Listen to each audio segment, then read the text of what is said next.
He's going to take it himself for a championship. A double play wins it from Frazier. Turn it to the end zone. What a catch. Micaiah's on touchdown. Into the layup, goes at the buzzer. Frazier wins it. The championship.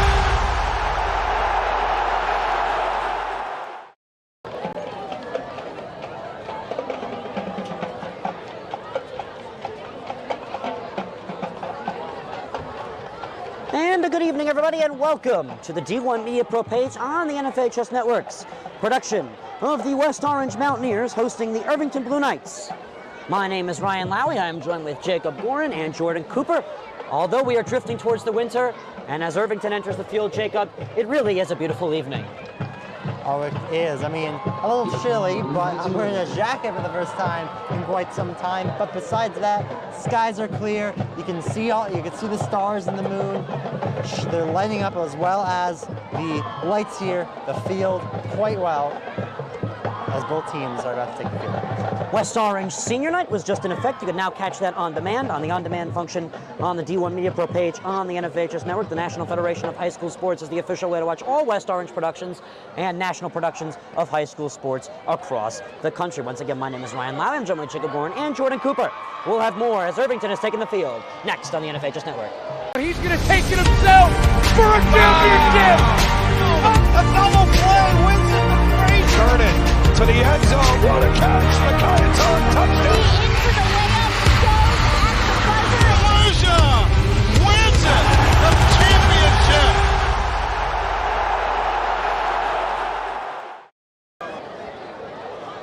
The Irvington Blue Knights have taken the field. They work with two quarterbacks this evening, with the number 1, Aiden Schuler, number 3, CJ Pittman. Irvington coming in with multiple Division I commits, as well as West Orange, as we are happy to announce that yet another offer has come to the table for Sabur Kareem within Michigan State. This might be one of his most exciting yet, Ryan. Michigan State, really underrated football program.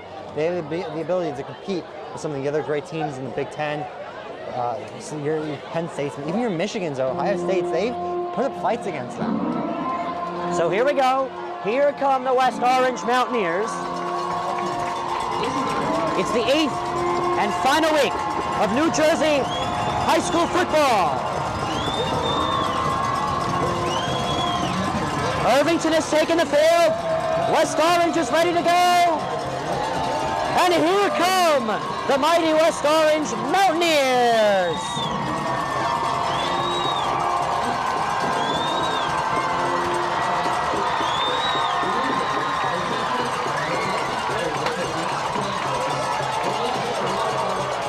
It's shaking here in the press box, Ryan. This crowd's excited. They're ready for the final game of the regular season for West Orange, and a big one at that. They have a tough challenge.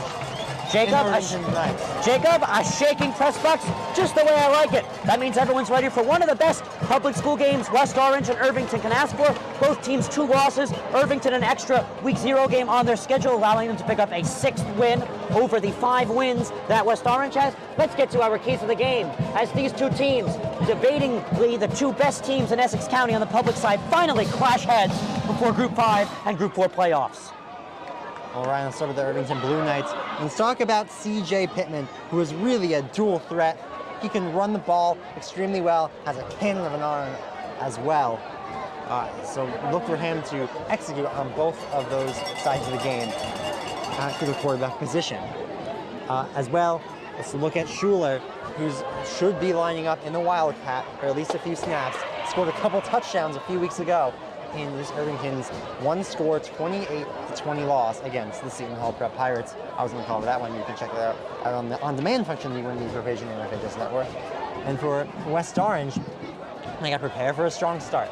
Irvington loves to jump up and get off to leads early on in the game. They have to hold them off and really jump on top. And so just Sabur Kareem is the last one. I mean, he is such a dominant force on both sides of the ball. Keep an eye out for him.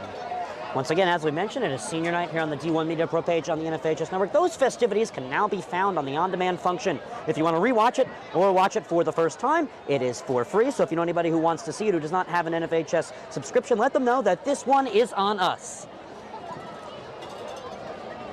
for free. You know, people always love free stuff. And actually, there was a TurboTax commercial. Free, free, free, free.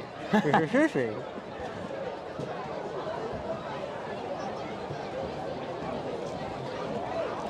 Ryan Lowry joined with Jacob Gorin and Jordan Cooper on camera today.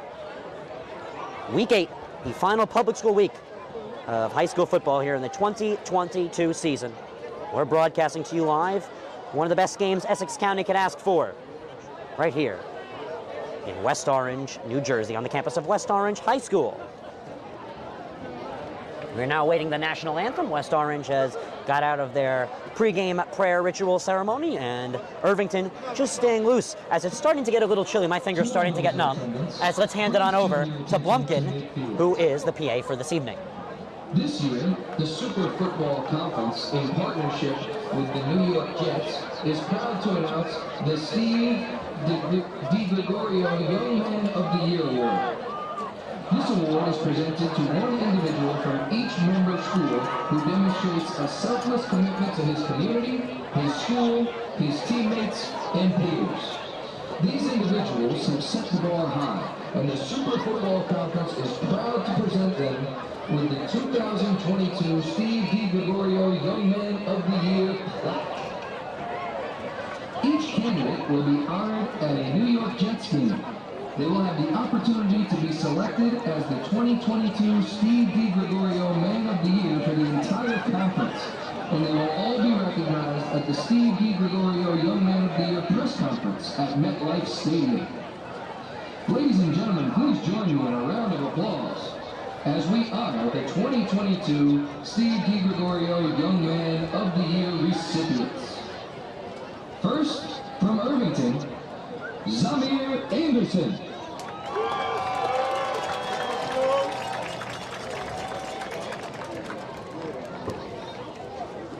Let's give this high-character young man a round of applause.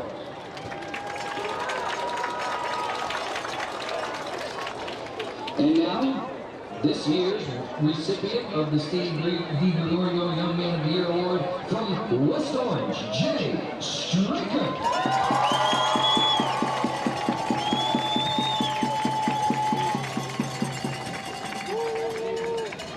Congratulations, and thank you for representing your families, programs, and your schools in an extraordinary manner.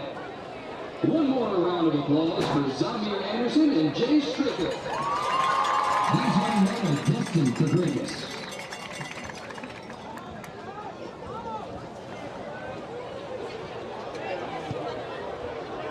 This is the voice of Mr. Timothy Blumpkin, the PA announcer and head baseball coach, as well as PE teacher at West Orange High School. Thank you for joining us here on the NFHS Network, presented by D1 Media Pro. We are now awaiting the national anthem, and then we will have, live right here, coverage of Irvington and West Orange.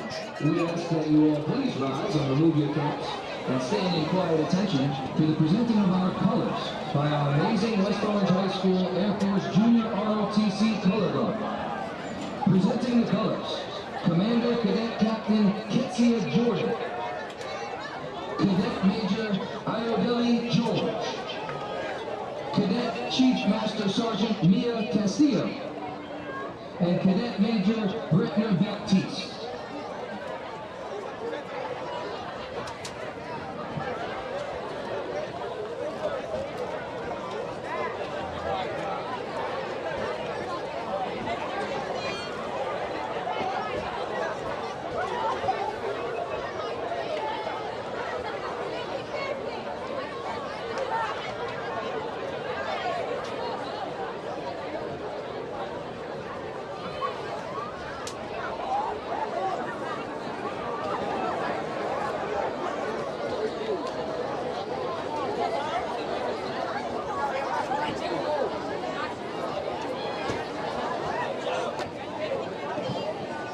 All those in attendance, please remain standing for the singing of our national anthem by one of our own football players, number 79, senior James Felton.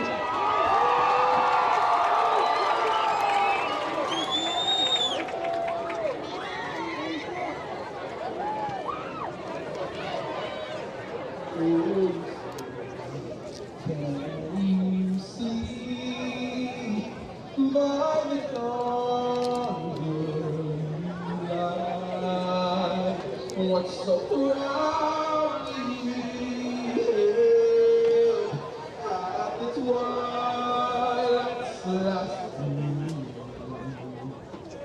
The stripes and bright stars through the perilous fight.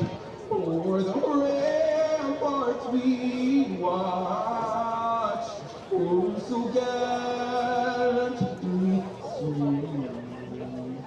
And the rockets red the land, the first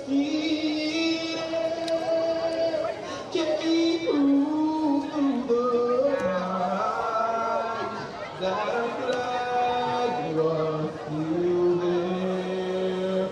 Oh, say does that star-spangled banner yet wave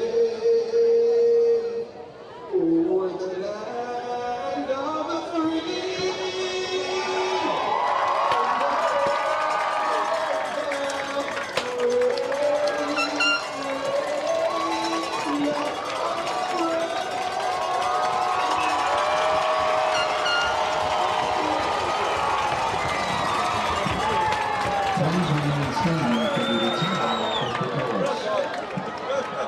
Let's play football here at Suriano Stadium in West Orange, Essex County, New Jersey. No doubt about it, Essex County could not have asked for a better way to end its football season in the New Jersey Super Football Conference here in 2022. West Orange, Irvington, two best public schools record-wise in the area.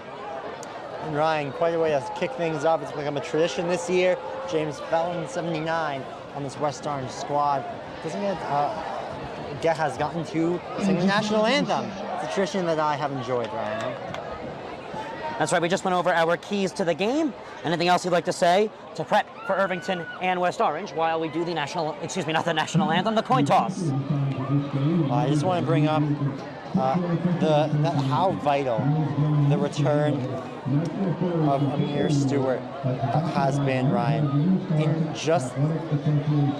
less than half the amount of games as Ali played, he has almost as many passing yards, almost as many touchdowns, a couple more picks, but has played one of the best teams, probably the best team that this West Orange squad has played this year up to this point in East Orange. That's right. Irvington, 2 losses this season, both of them, unfortunately for their case, in a row. It was at Seton Hall Prep, you were on the call for that one, and a close one at Union City. They then came up with 2 wins to get here, snuck by Montclair, and absolutely demolished Livingston under their own Thursday lights. And on the other side, for the West Orange Mountaineers, 2 losses, somewhat scattered throughout the season. Week 3, a tough one versus Passaic Tech, and then just 2 weeks ago, a loss in their rivalry matchup, the 2022 Orange Bowl versus East Orange Campus High School, the Jaguars, or the Sharks, as they call themselves under new coaching. And last week at North Bergen, they got themselves back on the right track at the right time, absolutely demolishing North Bergen. Both teams with a lot of weaknesses, but phenomenal records, and D1, if not D2, D3 level talent this evening, taking the field. We're ready for a show when it comes to public school football, and that's how we're going to wrap up this year. Absolutely. A show is the perfect way to put it, Ryan. And if this is a show, these are some incredible actors we're about to see. The best part is they aren't acting.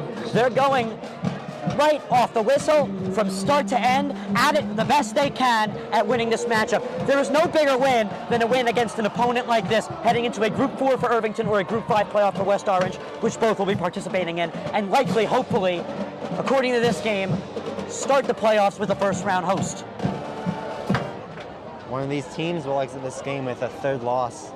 The other, the highest of highs going into their postseason. That's what's on stake here.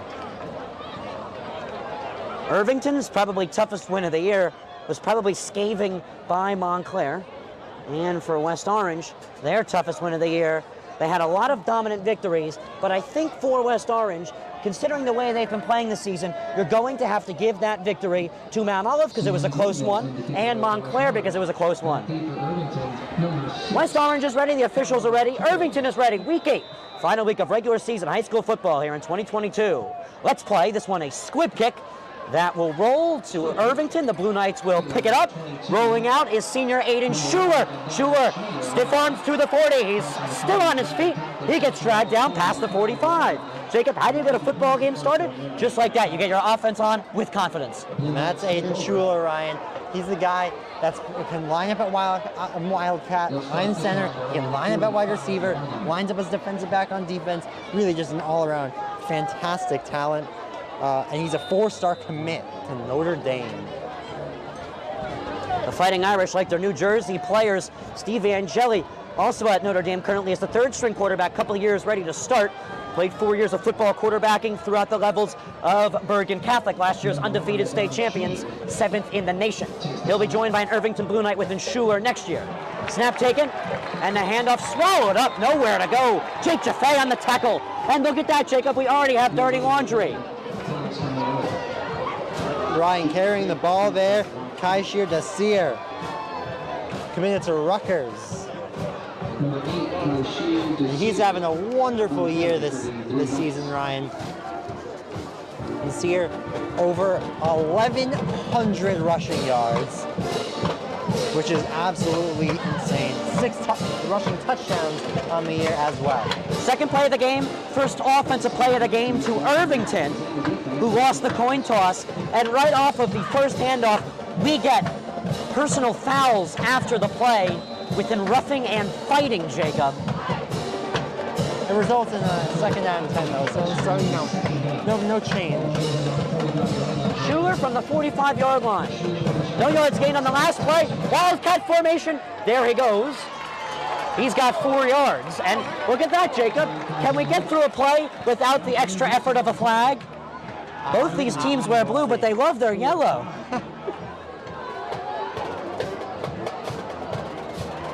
Nice run by Schuler, and that's a flag, a personal foul on Irvington. Moving back. Jacob, I have a feeling this is going to be a long night on and off the field. Just 2 plays, and these 2 teams are personal fouling at each other. Not thinking about the consequences, but just how much damage they can do because they really want to win this game. A lot on the line for both teams. It's safe to say, with a win, both teams could very likely host a first-round playoff matchup against a low-seeded team. A loss here would be quite the punch in the face and not the momentum you want to go into. Group 4 is where Irvington will lie. Group 5 is where the Mountaineers of West Orange, hosting this game, will lie come next week. Snap is a handoff. Nassir Addison, there he goes. 40, 30, 20, 10, touchdown, Blue Knights. That's what you're looking for from your star Rutgers commit running back, Ryan. He has adds on to his already impressive rushing yards totals. 7th rushing touchdown of the year for Nassir. Early 6-0 lead. How about that blocking from the O-line, Jacob? He could have walked down there till those 2 safeties almost followed him in. As you said, the Rutgers commit brings speed to New Brunswick come next fall, but first he's going to try and cap off a state chip run with Irvington. Last year they were North Group 4 champions, the furthest they can go. This year they want to win all of Group 4 in this extended playoff format. An extra round, the regional championship now rebranded to the state semifinal round. Snap is good, and this kick is a bullet right into the D-line. It's no good. So 6-0 is where it stands, and Irvington will kick off for the first time tonight. West Orange is going to get the football. We know who they want to keep an eye on. I think it starts with an S, and the last name is Kareem. That's certainly the man you want to keep an eye on, Sabor Kareem. He's been electric all year on both sides of the ball for West Orange. Brian, one thing I want to bring up, Schuler was lined up behind center on that drive for Irvington. I do see CJ Pittman on the sideline. I wouldn't be surprised if they dressed him just in case, but if he might not be 100% ready to come into this game. So now Irvington to kick off, Fama Toure to kick it off, and West Orange, the dual return team, within number 9 Rael Hunter and number 11 Ian Gaynor. Gaynor close side, Hunter far side from your return screen, which we will see in just a moment's time after the release from Fama Toure's foot, number 6 for Irvington. This Blue Knights team is dangerous, Jacob. They demolished Livingston under their Thursday night lights just 8 days ago. So Toure from his 40. This one a little bit stronger of a kick, and West Orange will get the ball from their 35. Can't kick it out of bounds, Ryan, on a kickoff. That one a more realistic flag. Seen a lot of post-personal fouls to the snap that had nothing to do with the play. These are two teams with the same exact mind. This would be a humongous win, as playoff seeding is just within a couple days away. And if it's a loss, it's a huge punch in the face. This is a game, Jacob, you really want to pull out with. And not only that, it will show who the best public school in Essex County is, with Seton Hall Prep's win over Irvington just a few weeks ago by 8. Controlling the pace of the game. They showed they were the best in Essex County, but they're a private institution. This pass is caught by the fingers of Kareem. 30, 20, 10, touchdown, Mountaineers, touchdown, Mountaineers. This place is shaking, Ryan. Sabor Kareem gets him going. And that was a quick response. 6-0. And wow, can he move? Sabor Kareem, offer after offer after offer. He should get an offer per touchdown at this point, because he gets a lot of touchdowns and a lot of offers. That was his 11th receiving touchdown of the year, Ryan. Jacob, I always tell you this every night. I try and reach my 9:30 bedtime. I live 15 minutes away. We are not even 2 minutes into this one, and it's going to be tied at 6-6, because that snap hits the snap. Yeah, hits the B button, which means back. No good for West Orange, but 2 touchdowns that fit the huddle highlight reel, I'm afraid. Certainly.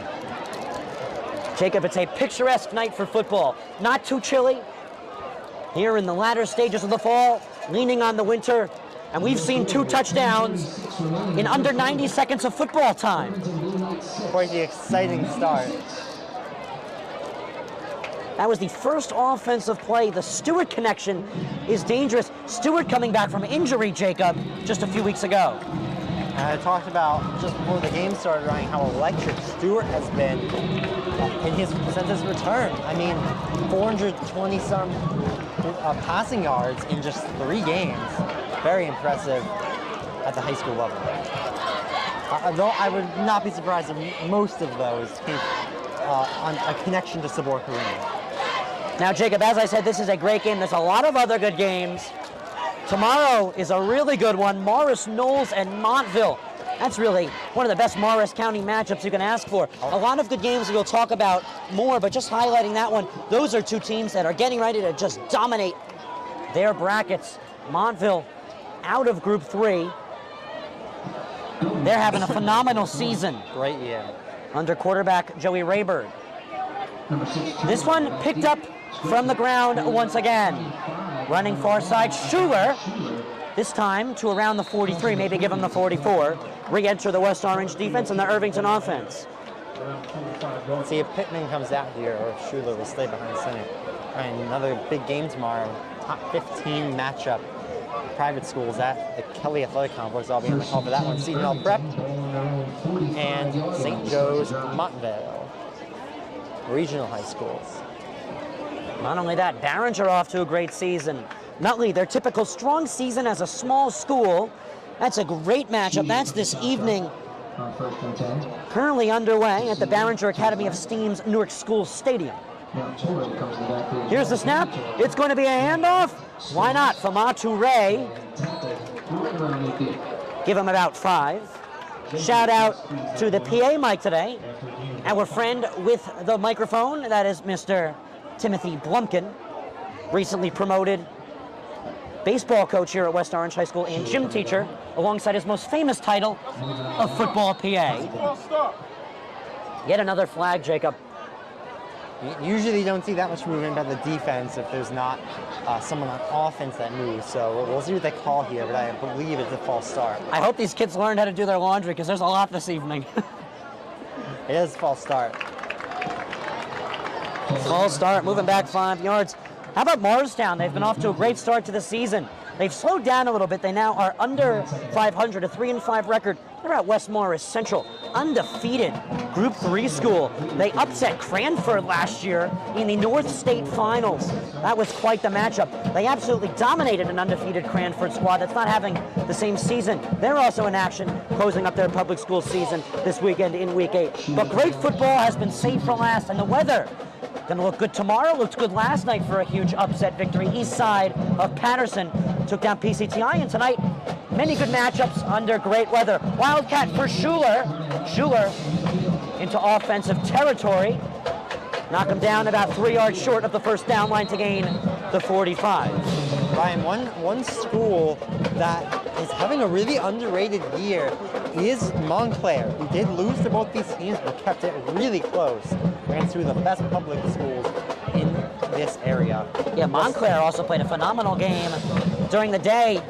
If you remember, they almost took down an East Orange team that's just so good and so thirsty for a victory. Yeah, I mean, kept it close versus West Orange, kept it within 2 scores against East Orange, 1 point loss to Irvington. That's really, they really impressed me this year despite the 3-4 record. Not only that, Jacob, their matchup, well, not just their matchup versus Livingston looked like they were going to clearly win. They had a very tough first half. The QB, Drew Pfeiffer, dual sport athlete, didn't look so comfortable at the Jake, just about 10 minutes away from here in the beginning. Came in the second half, and he caught Livingston off guard. 24 points in 1 half of football, held Livingston to their first half of 10 points. They took a win. So they're having a really good year, Jacob. It's a handoff. First down to about the 30-yard line. I was on the call for that game as well, at Livingston, Ryan. You can find that one on the on-demand function on the D1 Media Pro page on the NFHS Network. We go together like hand in glove. I catch what you're saying very well, Jacob. Like peanut butter and jelly. Yes, peanut butter and jelly. And I'll tell you, it's a great game this evening, Jacob. Don Bosco and Paramus Catholic. Bosco, the #1 team in New Jersey. They've lost to out-of-state opponents. Paramus Catholic, they've shown their fierceness. Last week, they put 40 points up in a thrilling matchup against a top 5 St. Peter's team, and the week before that, they upset Seton Hall Prep. Wildcat snap to Schuler. He bobbles it, and he will lose yardage for it. High snap results in a sack. It's cleaned up by Coast Mountaineers. I believe the first one there, first batch there, were Gensley August and Jensen Tuesday. Huge third down here for West Orange. Clock is starting to move a little quicker after 2 quick touchdowns. Took 2 offensive plays for Irvington to get the game started, and then 1 offensive play in West Orange's first offensive drive of the night. Under 90 seconds of football and 2 all-star plays from 2 D1 bound athletes. Here's the snap. Schuler, Wildcat once again. He's tripped up. He's short of the first down. Tackled by Miles Sneed, the 5'9" junior, Jacob. This is 4 down territory for Irvington, though. They're going to go for it. 4th and medium, 4th and 6, 4th and 7. Irvington has not had any problem converting these all year. Trying to get them to jump. Now remember, Jacob, 2 quarterbacks for the Blue Knights, Aiden Schuler and CJ Pittman. Haven't seen a pass attempt, I don't believe, from Irvington as we have a timeout called by them. So Irvington will use their timeout out of confusion. That'll give Chico Tavares Insurance a chance to let you know what they can offer. Stay tuned.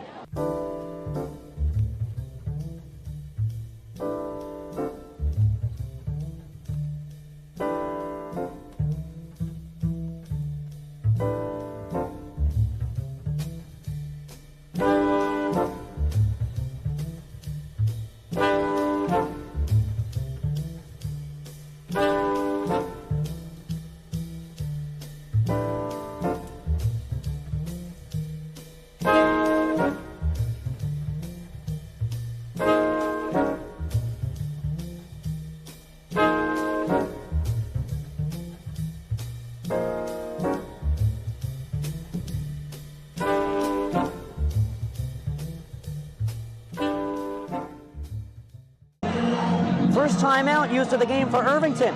4th down and 6. Both teams unable to succeed on their extra point attempts off of their early touchdowns. And I think that has convinced head coach Ashley Pierre, a.k.a. Smoke, in his 7th season at the helm, to go for it here on 4th down and medium. It's 4th down and 6. Again, like I said before, this is not scared off Irvington's coaching staff on going for it here before. And I'm sure this is what Schuler wants. Handoff, fumbled by Nassir, picks it up. He'll try and reroute. He's stuffed. Loss of 8. Mountaineer football. Huge stop. Not only did they bring him down, but they pushed him backwards. The turnover brings up Mountaineer first down. And that's against one of the top running backs, public school running backs in the state, Ryan. Jacob, that is how you tackle off a fumble. You chase, and you knock down. And it's 4th down, so you don't need to worry about recovering the fumble. Let your offense take care of it. It only took them 1 play to do it the first time. We know trusty Sabor Kareem and Amir Stewart, who's got off to a good start, a couple weeks off of injury, are ready to go. As I said, the tandem duo that has wrecked many teams this year. Shotgun snap for Stewart. Tricky handoff. Barino. Nowhere to go. Excuse me, that was Adonis White. Taken down at the line of scrimmage.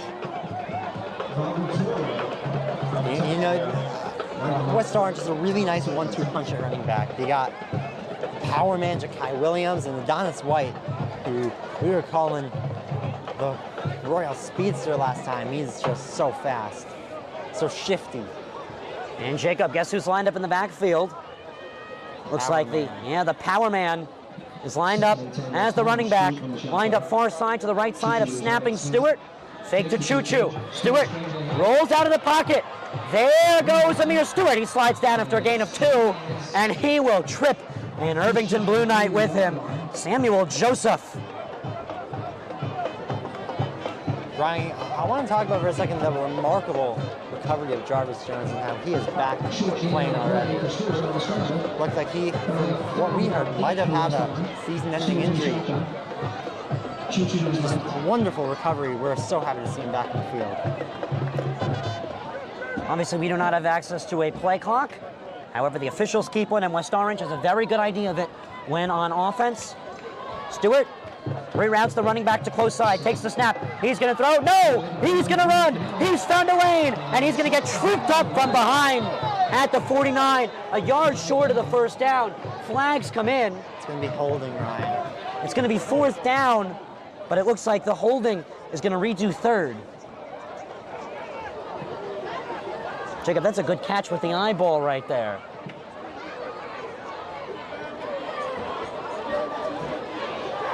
Call is holding on the offense. Nonetheless, a great tackle to make it 4th down if that flag didn't come out. It looked like, I don't know about that tackle, Ryan. It looked like Stewart was trying to slide, and he was tackled as he was sliding, which I don't believe is legal. Well, put it in the past, Jacob, because West Orange has 3rd down and a country mile, and I mean, you got to take 280 all the way down to get a fresh set of downs for West Orange. Maybe spend some time on the parkway. Yeah, might as well. No side roads for you, West Orange. You just got to go straight up. It's likely Stewart will throw here. He has the hands of Sabor Kareem available on the field. It's going to be a screen option. Ray Hunter nowhere to go.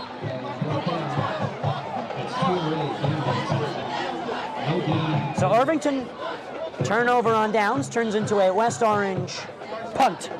That will come in here now. Deep in their own territory as well. That we want to see.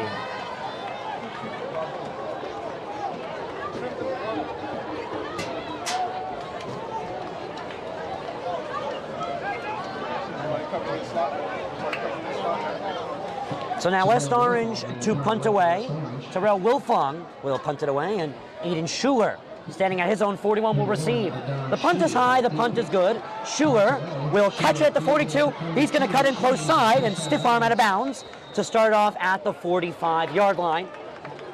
Both teams, first drive touchdowns. Both teams give the ball back on their second drive. And now the third drive will start with Irvington, who received to start the game. They will have the ball at their own 45. That's one thing about high school football, Jacob. You get very good yardage 9 times out of 10 when you start a drive. A lot of returners would try to work their way upfield, but for their quarterback, Coach Schuler is the quarterback in this scenario, so not often do you see the quarterback returning punts, but when you're Aiden Schuler, anything's possible. Rutgers New Brunswick is excited to welcome Nassir Addison, who had the first touchdown of the game just 2 plays in to Irvington's offense and 3 plays into the game. And then over 25 teams are fiercely fighting for the rights to Sabor Kareem, who caught it with his fingers in one play and cut into the end zone to tie it up at 6 apiece. Irvington would then turn it over on downs, and West Orange would punt away on the takeover. That gets Irvington to start the third drive of the game. The ball from the 45, and there's a first down run, good for about 12 by Nassir himself. Excellent shiftiness running there from Nassir. Doing what he's been doing well all year long.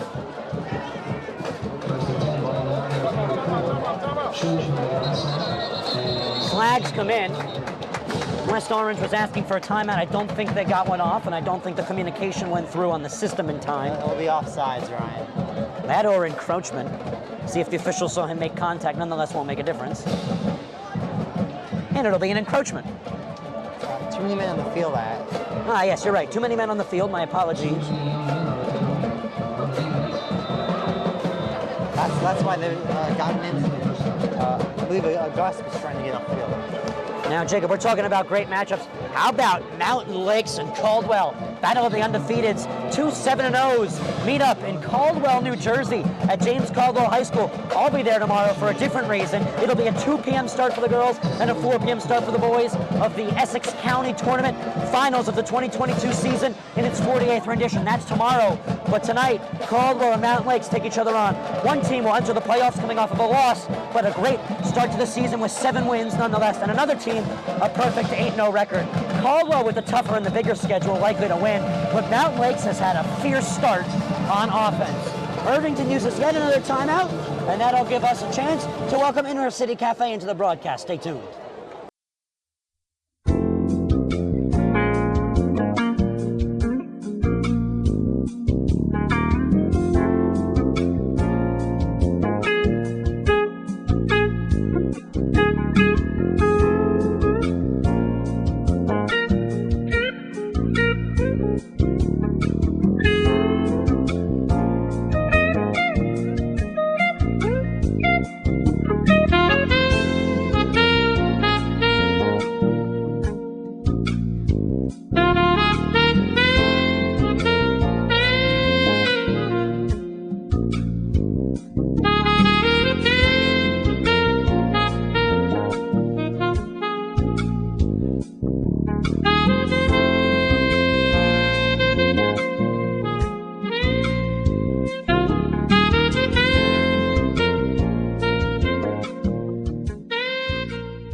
Schuler from the gun. It's going to be a handoff to Torrey to welcome us back on the 1st down and 5 off the penalty before the timeout. It looks to be a gain of 1. Jacob, I see you brought your chair over to the broadcast. It indicates we've slowed down a little bit. No, my legs just hurt. Or that.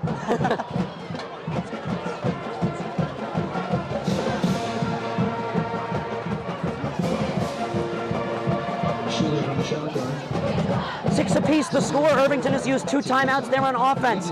It's going to be a handoff. Torrey once again cuts outside. He's got the first down. He's going to get to the 29-yard line. First down.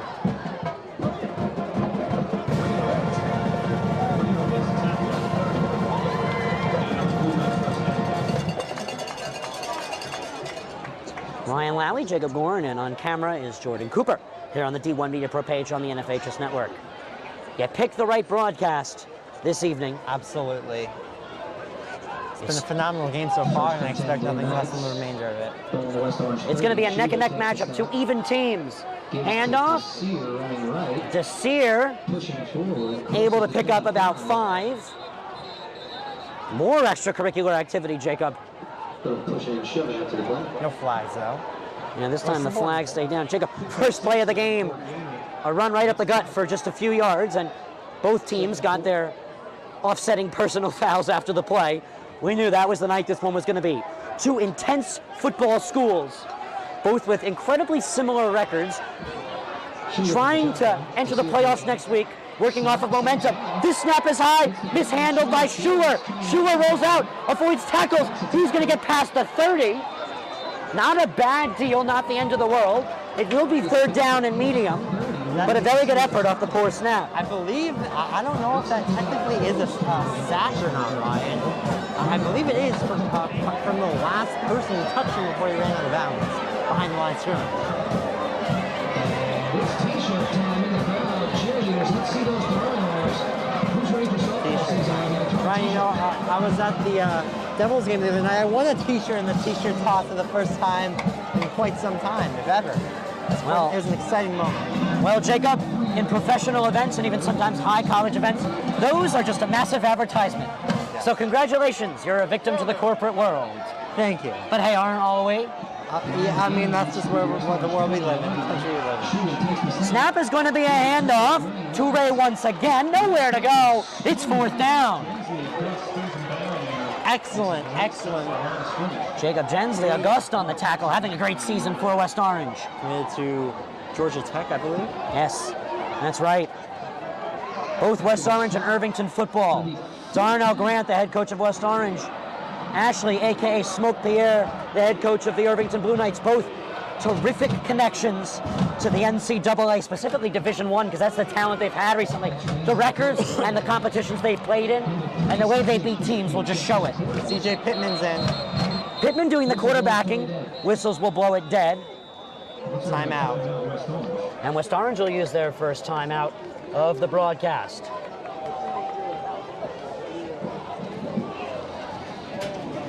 We're going to take a break. Stay tuned right here on the D1 Media Pro page on the NFHS Network. All right, team, listen up. You all have been missing way too many plays. And it's time to make some changes. Effective immediately. You'll all be joining my team, the NFHS Network. If it happens in high school, we got it covered. We've got your favorite high school sports wherever you want them, whenever you want them. Streaming live or on demand. Plus, with a few well-executed moves here, here, and here, you can find and follow your favorite school or team. But what if I... Hey! There is no I in the word team, but there is in the word clip, which is what you can do with our new clip and share tool. Watch the game, clip the moment, share it with all of your fans. It's simple, people. 6-6 ball game. 53 seconds left to go. Fourth down and 8 for Irvington. Pittman is in. He will take the snap, and it's likely he will throw, and that's what he'll do. So Pittman will test his arm. Down the field he throws. Incomplete. Intended by Toure. Just a little bit too far ahead. A little bit off the mark. Pittman taking his first touch in a few weeks, and it's not the best pass, but still, that ball has pretty good movement on it. Don't be surprised if Irvington needs to go long in this game. They put him in. That's the second time tonight Irvington has turned the ball over on downs. West Orange could not take advantage, as they couldn't even get a first down on that drive. They punted it away. Will Fong punted it out from around his 15-yard line. So Stewart is on the field, and he's going to hand it off. The power man gets 4. Looks like we will have time for one more play before we go to the quarter break. I was going to say, I believe one more play before we take a break for the end of the first quarter of action. Well, Ashley Pierre, the head coach of the Irvington Blue Knights in his 7th season. He has seen Darnell Grant quite a few times. We'll talk more about that in the second quarter. We knew this one was going to be a good one, and we knew this was going to be just a great way to end Week 8, the final week of the season. And it looks like we won't need to get, I think the math was wrong by the officials here, but nonetheless, that will wind out the first quarter. We will go to the second. A tie ball game. Both teams did it in the opening few plays of their drive, and it's been sour ever since. West Orange will have second down and medium when we come back to the second quarter here on the NFHS Network, presented by D1 Media Pro. When one of the top public high school athletic programs in the state of New Jersey uses the #1 live stream in the nation. Flip to Carson. He went the 90 yards on the kickoff return. He's trying to finish it off with a touchdown, and he does! Carson. Ball court. Passed on over to Capstraw. Capstraw will dive in past two players, and she's able to load up and score. That is the 1,000-point club type of play right there. You can't ask for better than that one. Pass the cross. Stick down by Murphy. Send a shot and deflected. They score! 2 now. We're at the 2:30 marker left in the game. Immaculate go quickly, but it has just costed them a good play there to stay on the West Orange side. Diving in quickly. The first quarter that started off exciting, soured up a little bit. Both teams switch sides for the second quarter here on the D1 Media Pro page on the NFHS Network. West Orange will have the football for second down and 7. The ball from their 31-yard line. The line to gain the 38. This pass is caught for a first down. So board Kareem gets the second quarter started with some excitement. Two defenders ran into each other there trying to take down Kareem, Ryan. That was Nassir Addison and Malachi Herkett. Flags come in off of the handoff to Ja'Kai Williams. Choo-choo.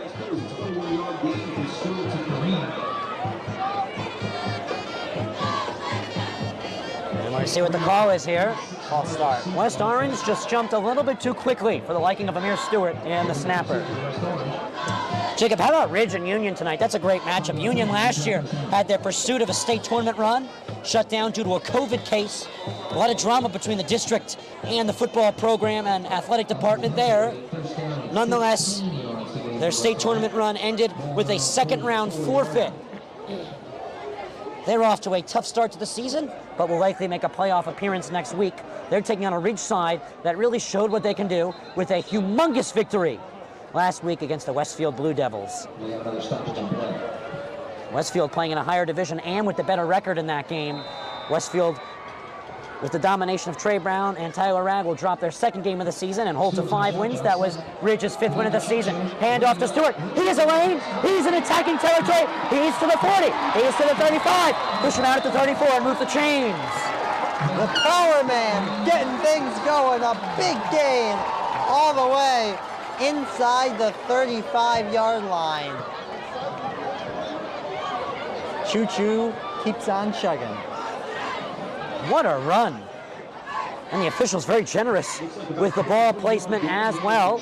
They're going to give him a 23-yard gain there. So they place the ball on the 32-yard line. Stewart's shotgun snap. He's going to hand it off once again. This time no space for the power man. Tackle there by Ishmael Shabazz. I believe Zamir Anderson as well, Ryan, getting in there on the tackle. Nassir Anderson, the Kentucky commit, has lit up New Jersey and Irvington's schedule this year, Jacob.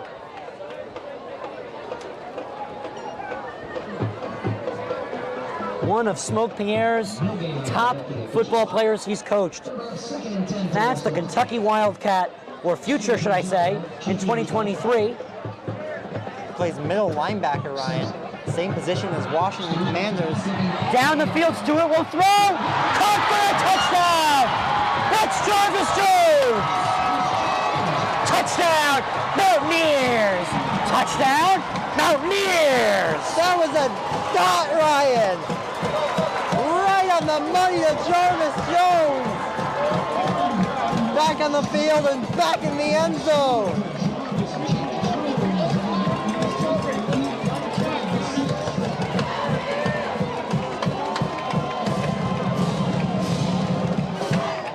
Well, Jacob, how about that for the UConn commit?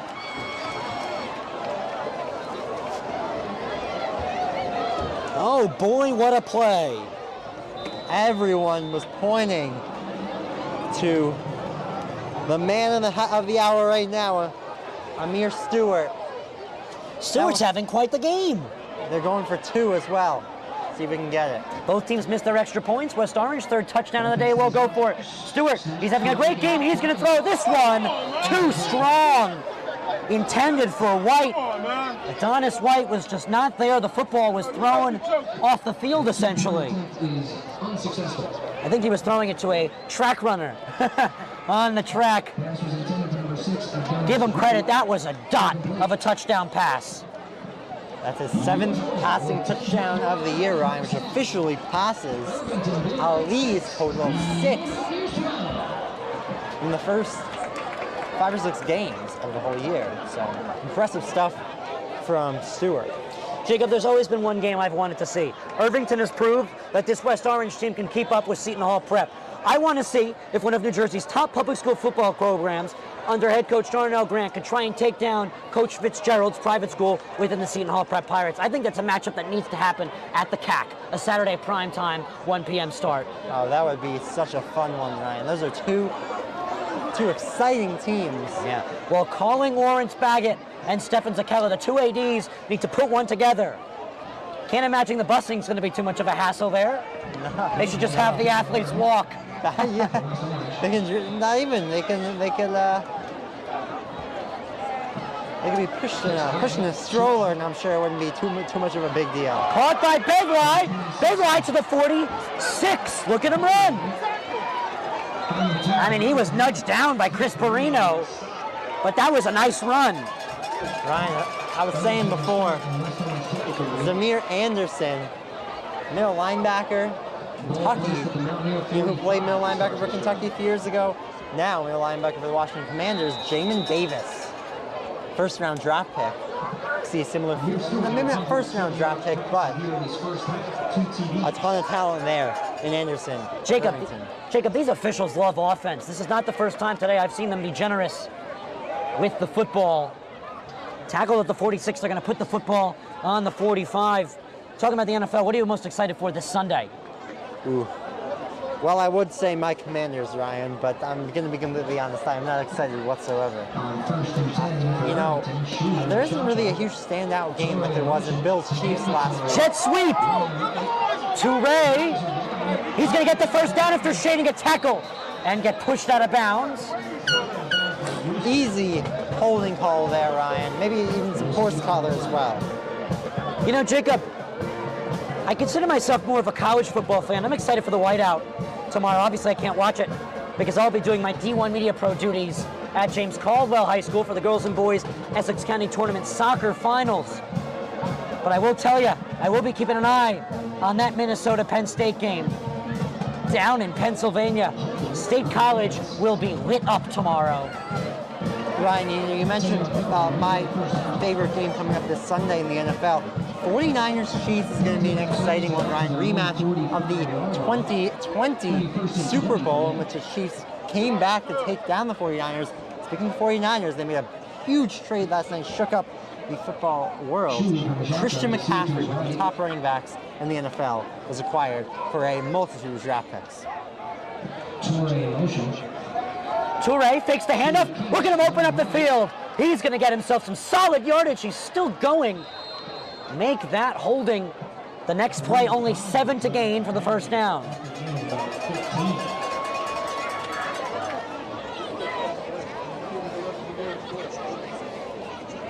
The Notre Dame commit showing off his athleticism.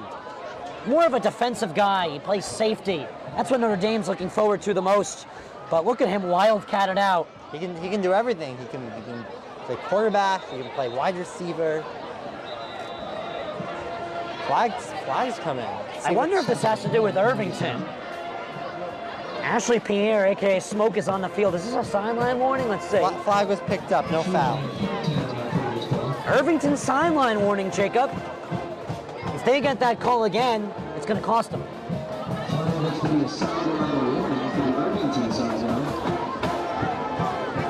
Sideline warning turns into a heavy penalty the second time.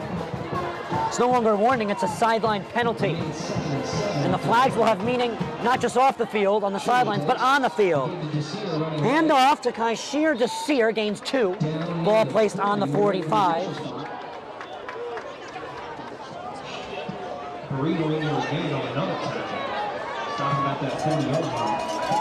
Excuse me, ball placed on the 40-yard line. Gain of 2. 9:03 in a counting clock left to go here in the second quarter. Ryan Lowy, Jacob Gorin, and on camera, Jordan, the recording Cooper, on camera.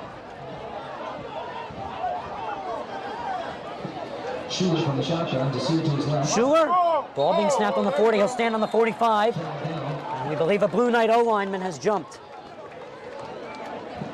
It will be false start. 5-yard penalty. Still third down, 3rd and 10. Huge false start though, Ryan. Third down and long rather than third down and medium.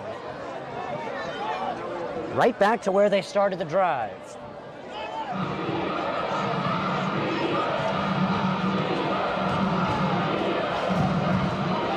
Senior night here at West Orange High School. You can catch the senior night festivities on the on-demand function on the D1 Media Pro page on the NFHS Network. Yeah, quite the ceremony, Ryan, this earlier in the evening prior to kickoff.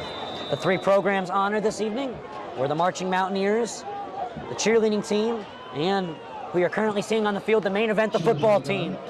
Snap from the 50, high snap, handed off. Famad Touré's got the first down. Famad Touré's fighting for more. He's down at the 30-yard line. Ryan, that's a tough break for West Orange, but this is where they've really locked in on defense, and they've really been able to shut things down and prevent Irvington from scoring any more than they have following that opening drive.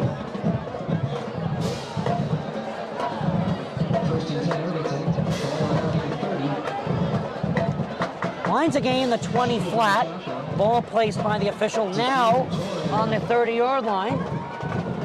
8 minutes, 30 seconds, and off the whistle, now a running clock. Signaled by the head official in the backfield. 2 running backs, close and far side. It's a fake throw by Schuler.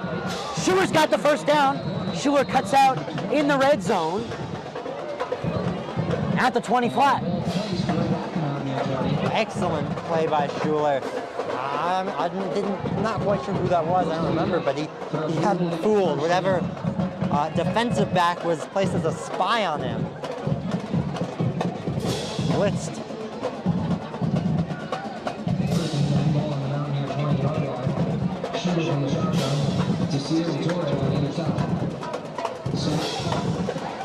Quick throw, and it's incomplete. Flags come in, I believe, I see.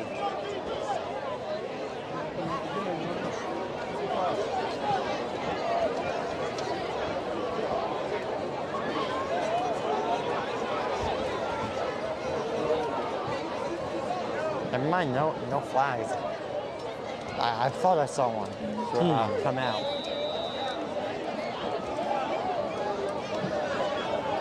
After the incompletion, we have second down, 10 yards to go. Ball remains on around near 20. Second down and 10. Shooter in the shotgun. Gives to Touré. Handoff, the Rutgers commit. Touré has a first down inside the 5-yard line.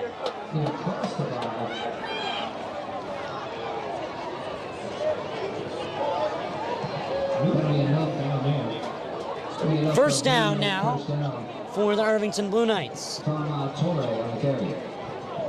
First and goal. All about 40 for Irvington. Timeout signaled by the West Orange offense.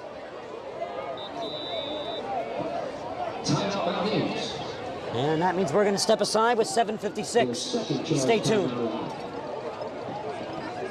One of New Jersey's premier high school basketball teams gets their coverage from D1 Media Pro, and it goes like this.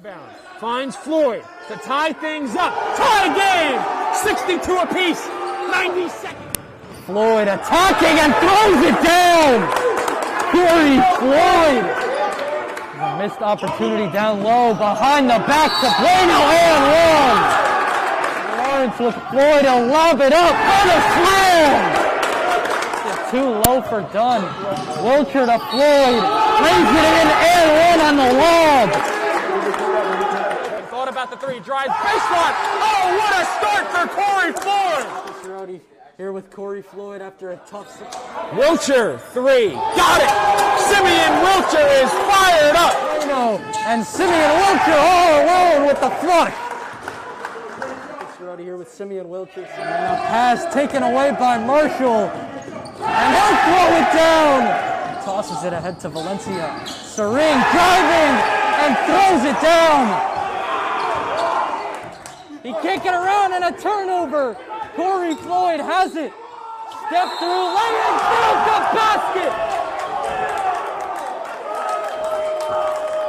Rowdy here with Roselle Catholic head coach Dave Bofton. First down and goal for Irvington. Here's the snap. It's a handoff. Touchdown from Ature.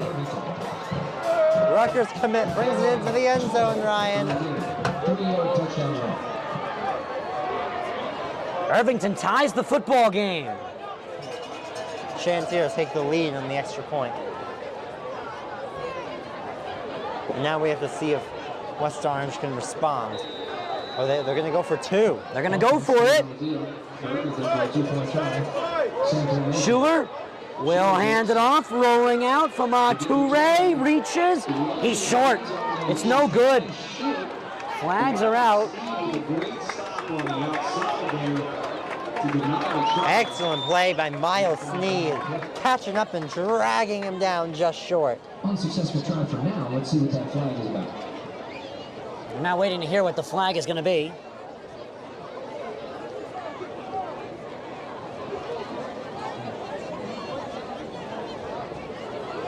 It's holding on Irvington. They're going to decline it, West Orange, obviously. So West Orange is bailed out, and they will now receive the football back in a 12-12 game. I say bailed out because that reach didn't make it, but it was close, and nobody has to worry about any arguments coming in because the holding blows it off anyway.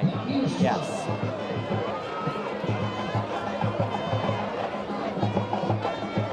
It's a very, very good point, Ryan. I was a little confused for a moment when you said bailed out. Yes, allow me to explain myself. I thought you meant bailed out for the penalty call, which there was none against West Orange. Well, no argument can come in on if he crossed the plane or not. We didn't see him cross the plane. The officials said no. Nonetheless, the holding. Irvington will punt away. Gaynor and White back to receive.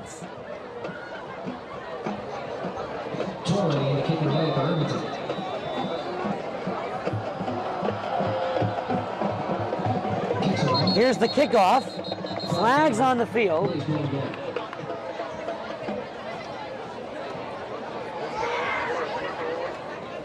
And let's hear the call. It looks like a false start on Irvington.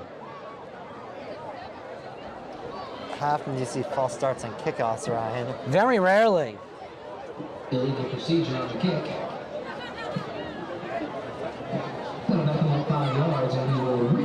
Ball placed on the 35-yard line with 7:51 left to play. It's now a tie game. That outlet run will put it 12 apiece.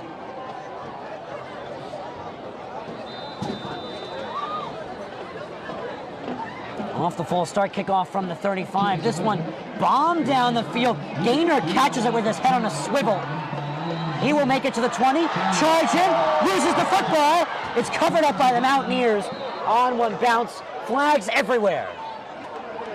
Well, I'm not quite sure what happened there, Ryan. Jacob, that was a vicious play. The football flew out. It was fluttering in the air for quite some time there. Thank heavens it didn't hit a plane. Really high. Or a bird. Or Superman, you know? The bird is playing Superman. Tie game. West Orange will get the football back from the 23-yard line.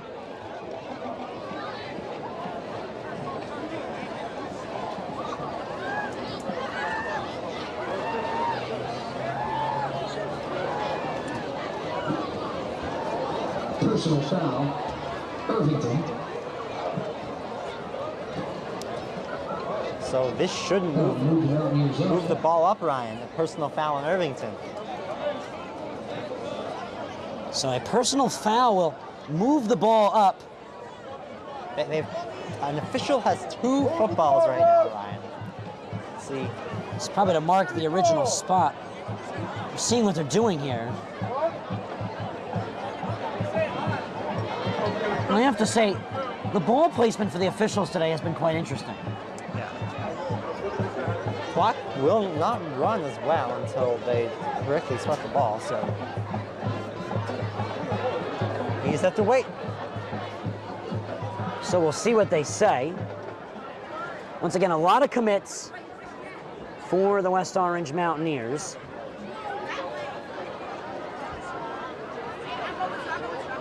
Ball placed on the 22-yard line. Also a lot of commits for the Irvington Blue Knights.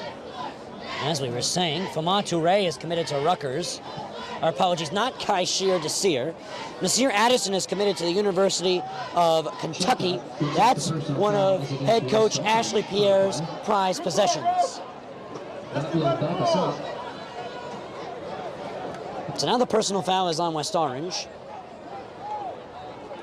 The officials there had to do a little convening.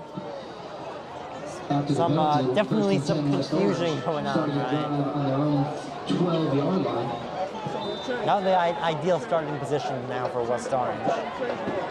Stewart's worked before. From the 6, he will hand it off. A Mountaineer run is good for good space as White reaches.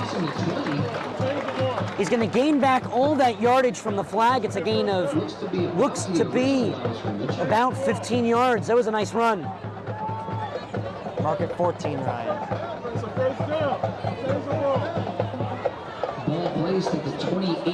So the ball will be placed at the 28-yard line. Second down and long for West Orange. I'm not quite sure why they marked him all the way back at 1st and 25, Ryan, rather than 1st and 10 at the 12.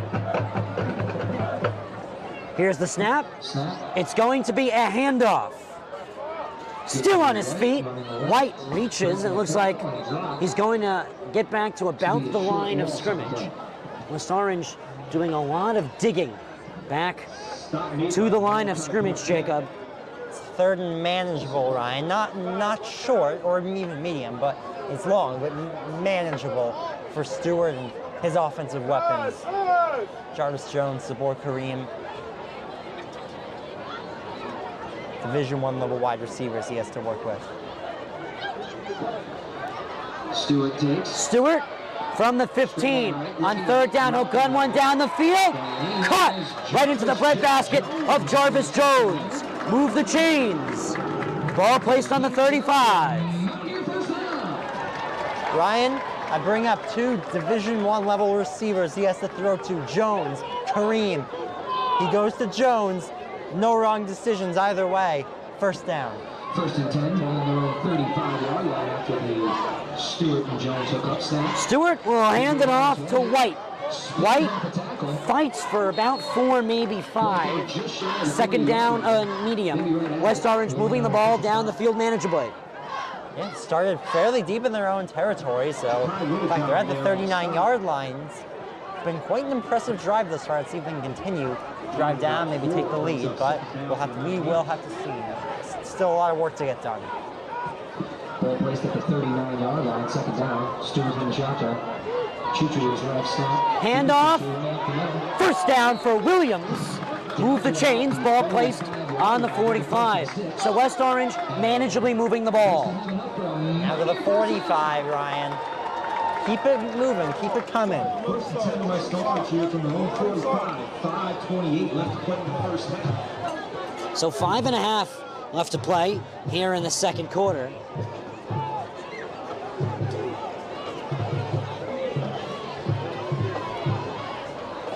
Stewart looks to the bench. Back on the field, he will line up with Williams. Jacob Williams, not as many handoffs as we would expect. It's because of the ferocity of the D-line for Irvington. Fake to the running back. Stewart looks to throw. He rolls out and avoids a sack. Still on his feet. He throws one down the field. It's caught by Kareem. And it looks like they'll give Kareem the line of scrimmage. An injured Blue Knight. Looks like it's Aiden Schuler. Oh, that's not good for Irvington. That is the last thing you would want, Ryan.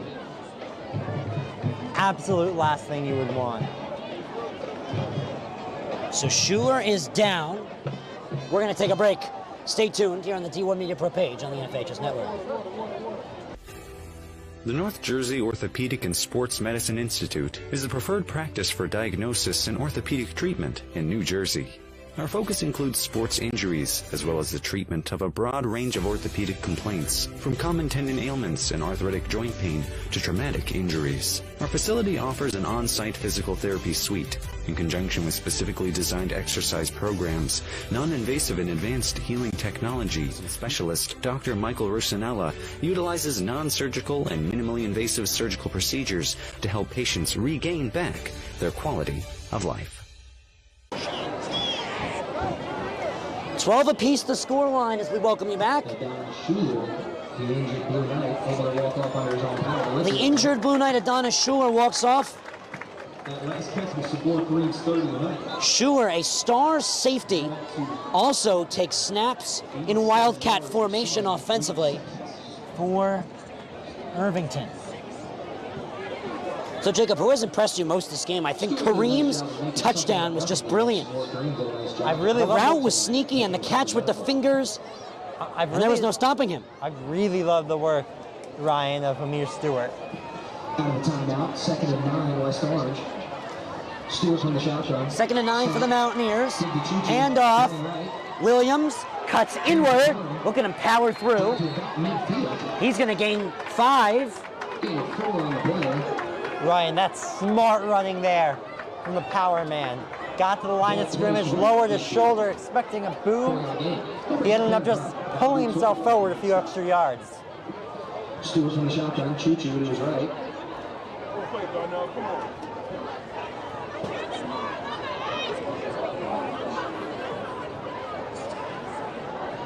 Snap. Handoff. Williams, first down. The extra heave. That is what you get from Jakai Williams.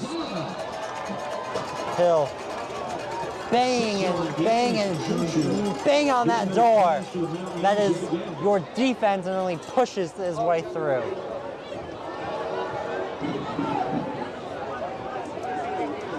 Williams had a great year last year. This year he comes back into his senior year even more powerful. 44-yard line here. Clock continues to run. Stewart directing traffic from the shotgun. Stewart from the 50. From left to right. Snap coming from around the 44-yard line. 1st and 10. Stewart wants to throw. The dangerous Jarvis Jones. Oh, no. Can't make the play. Tried to haul it in one-handed, Ryan. He almost did, just popped out at the last moment.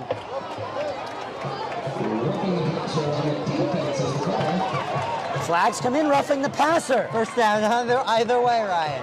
That one-handed grab, it was Odell Beckham-like, but he just couldn't reel it in. Now, with Odell Beckham's career winding down, he hasn't played yet this year still from that ACL injury in the Super Bowl. It's George Pickens-like. He's been a phenomenal rookie receiver for the Pittsburgh Steelers. So the chains move. 3 minutes and 10 seconds left to play here in the second quarter. Stewart from the shotgun. Williams handoff. Williams to the 20. Williams to the 15. Williams dragged inside the 10. Now West Orange is in the red zone. There's an injured Mountaineer, Ryan. An injured West Orange Mountaineer. We're going to go to break as the athletic trainers come in immediately. Stay tuned. Martin drops back, looks left, throws left. Pass complete.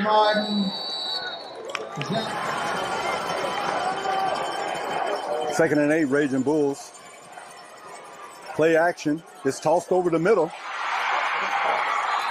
Touchdown.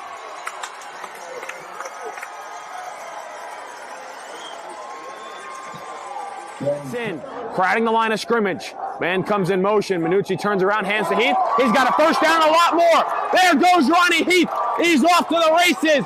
20, 15, 10, 5. Touchdown, Don Bosco.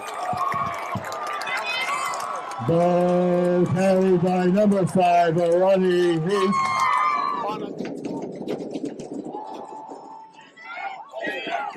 He's still running. He's still looking.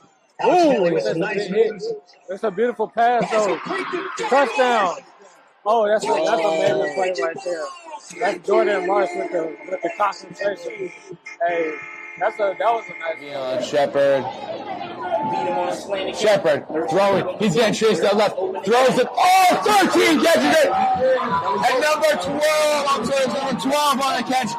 Brings it in. Number 13 with his second touchdown. Man in motion. And a pass up the field.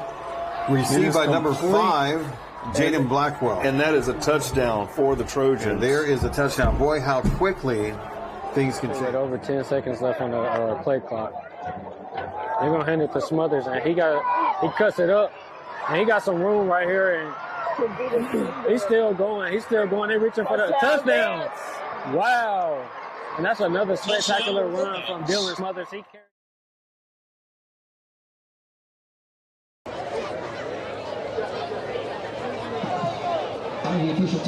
First down and goal for the Mountaineers. 9 to go. West Orange in the red zone. The injured player in Irvington Blue Knight. He was able to get up on his own power. Handoff to the power man. Reaches to the 6. First and goal, second and goal now, Ryan. It's been a very effective drive. Moving from all the way from the inside their own red zone, from their own 12-yard line, now at the 6 at second and goal. Second and goal, ball on the 7-yard line. Ball actually placed on the 7-yard line. Stewart in the gun, 2 meters left. Stewart takes the snap from the 12. He'll hand it off to the power man. And he meets a dead end at the 3-yard line. Can't quite push the pile enough, Ryan. Still a powerful run is what you expect. And now at the 3-yard line, you expect this is 4-down territory for West Orange. And Whistles come in. We'll see a timeout from them. Yeah, it is a West Orange timeout. So West Orange will take a timeout. We will take a break. Stay tuned.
Third down and goal. Ball place and around the 3-yard line.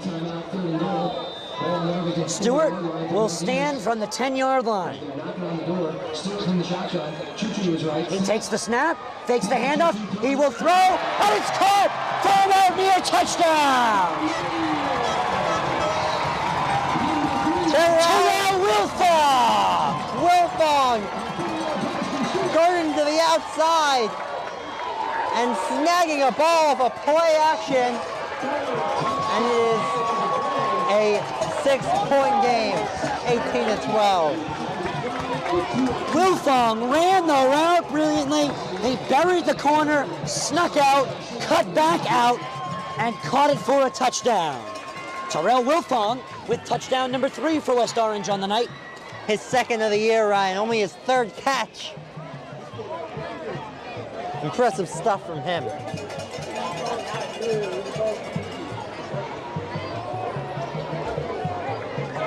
So West Orange will keep their offense on the field. Now this is a rarity, Jacob. It's going to be a short snap for Stewart. And let's see if the power man can do it. I think they held him up. Yes, they did. Flags come in. See what they call.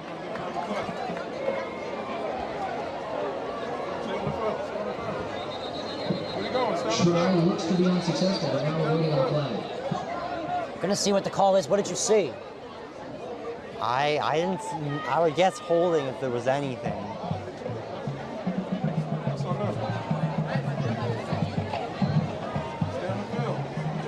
We're gonna wait and see. It's a personal foul on West Orange, and then a personal foul on Irvington. And you know what they say? The offset. Yes, sir. Well, both teams have just not been able to put a lid on a filled cup of water tonight, Jacob. No. 2-point conversions on both sides are 0 for 3. Extra points are 0 for 2 between both teams. A lot of touchdowns, not a lot of points coming after touchdowns. It's been a very exciting game. West Orange holds the 3 touchdowns to 2 lead. Not often do you see 18 to 12 though. It's a very scoregami score. Well, the first touchdown was by Sabur Kareem, the second by Jarvis Jones, and the third by Terrell Wilfong. The 1-2-3 combination, Ryan. So Jacob, put yourself in Sabur Kareem's shoes. Where would you commit?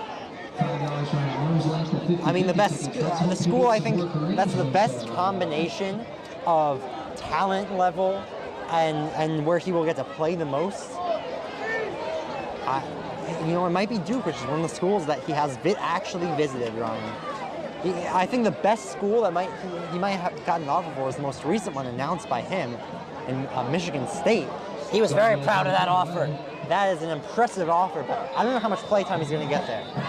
From the time of this broadcast, just 3 hours before this one caught on a line. That one caught by Samuel Affolan. And, well, as we were saying, Jacob, just 3 hours from kickoff, it was announced that Michigan State gave the offer. And like I was saying before, Michigan State, that's a big-time football school, Ryan. They've competed and beaten in recent years. Your Michigans, your Penn States, even your Ohio State, they've stayed competitive. Ohio State, and this year they got Ohio State C.J. Stroud behind center. Going to be a top 10 pick in this year's draft, possibly even number 1. Him and Bryce Young battling it out. 2 minutes flat left to play here in the quarter. Here's the snap. It's going to be a handoff to Nassir. Nowhere to go. Swallowed up. Zakai Wimberly like a snake. Slither. He snuck through and took him down behind the line of scrimmage. Jacob, that was a praying mantis tackle. Snake, praying mantis. What's he gonna be next? Tiger? He's gonna be all of the Furious Five. You ever hear of, I think it's Larry the Liger? A tiger and a lion did mate once. Fun fact, everybody. Here's the snap. It's going to be a handoff once again. Why not to Sear? And he's still on his feet. He's going to get into attacking territory and to the 45-yard line of West Orange. That's a first down. Minute 12 left to play here in the second quarter.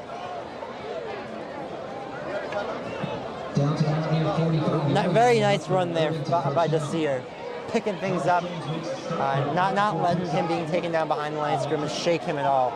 Only a minute 12 left to go though. Still one timeout. Nassir, third time's the charm. I don't think West Orange believes in that statement. They only let up 2 yards. Short gain. No, less than a minute to go. Jacob, it's about time we see C.J. Pittman let the arm loose, possibly. We'll see.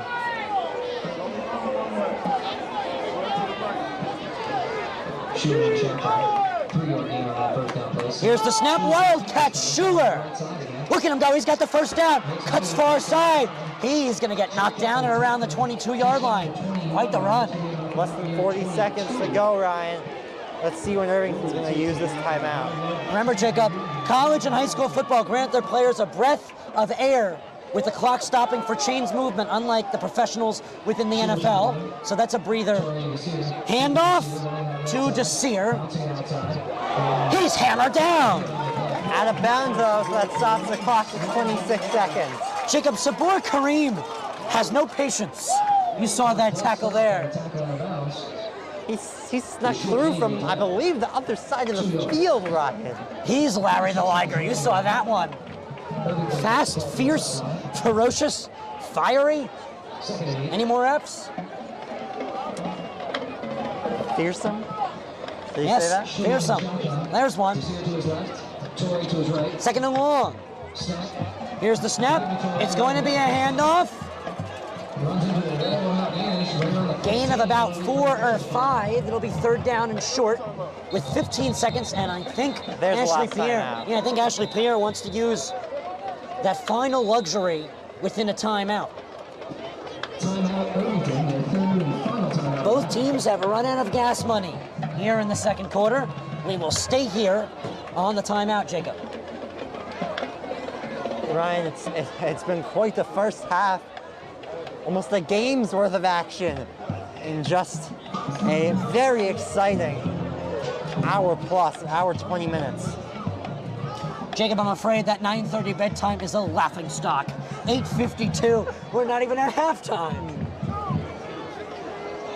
I got a little bit later of a bedtime. I don't know if I brought this up. It's 10:15. I don't think I'm gonna make that though. Well, you're a typical teenager. I, however, am not. 10:15 on a Friday night is very typical for a teenager. Come on, how about 9:30? Give me a little more credit. Either way, I don't think either of us are making our bedtimes. A 5-touchdown affair. 3 for West Orange, 2 for Irvington. Irvington trying to tie the game up. They have 17 seconds to do so. West Orange will receive in the second half. Schuler will hand off, and there's nowhere to go. Toure is stuffed. Aljamir Newsom. West Orange has to move quickly. Let's see if Irvington can get something off. They have 2 seconds, they have 1 second, and they didn't get it off in time. The officials saw the clock strike 0 first. So how about an Al Newsom tackle? And then a whistle to say halftime before the snap. Jacob, West Orange will get the football back, and if this 5-touchdown scoring game, West Orange will get the football coming back right here on the T1 Media Pro page on the NFHS Network. So that will do the first half. We've reached halftime. Stay tuned. Ryan Lowry, Jacob Gorin, and Jordan Cooper on the T1 Media Pro page on the NFHS Network. When one of the top public high school athletic programs in the state of New Jersey uses the #1 live stream in the nation. Flip to Carson. He went the 90 yards on the kickoff return. He's trying to finish it off with a touchdown, and he does! Define Carson. Ball court. Passed on over to Capstraw. Capstraw will dive in past 2 players, and she's able to load up and score. That is the 1,000-point club type of play right there. You can't ask for better than that one. Pass across. Stick down by Murphy. Send a shot and deflected. They score! 2 now. We're at the 2:30 marker left in the game. Immaculate go quickly, but it has just costed them a good play there to stay on the West Orange side. Diving in quickly is Capstraw, and she herself is leading West Orange to a comeback. 5. Short shot on goal. Post West Orange! That's the goal, and they win.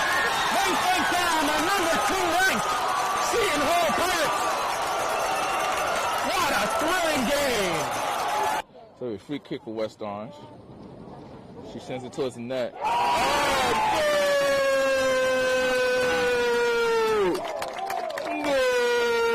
That's it. But we don't score the game, we just call and record it.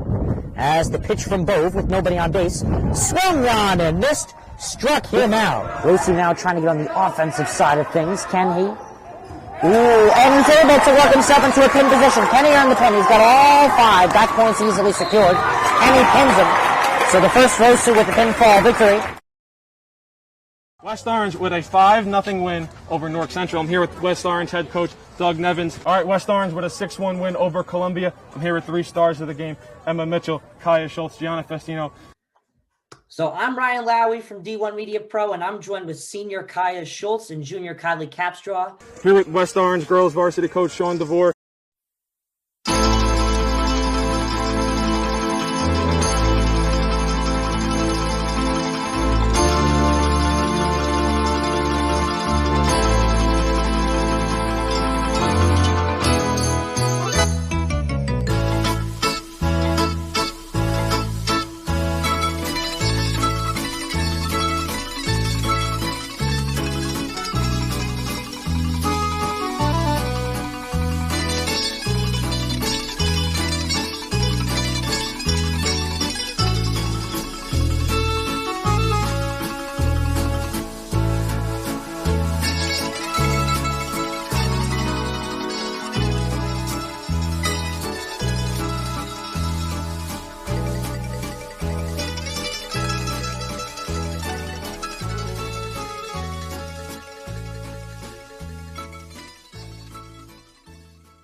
Screen pass out in the flat, caught, and it's a touchdown for St. Peter's.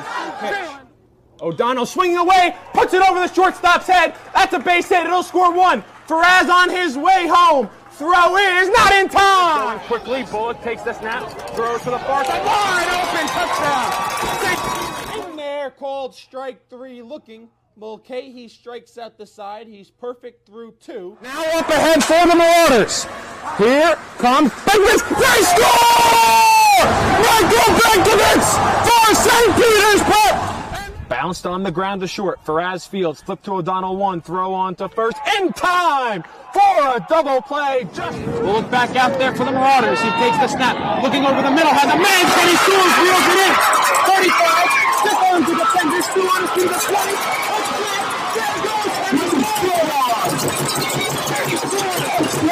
Once again, hit in the air to deep center field. Sicka moving on the back at the wall. It's gone!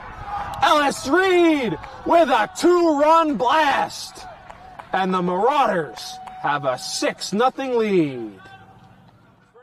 St. Peter's Prep has the best coverage for its student athletes. Why don't you? It's hard to get to everything we have going on here. I mean, this high school has so much.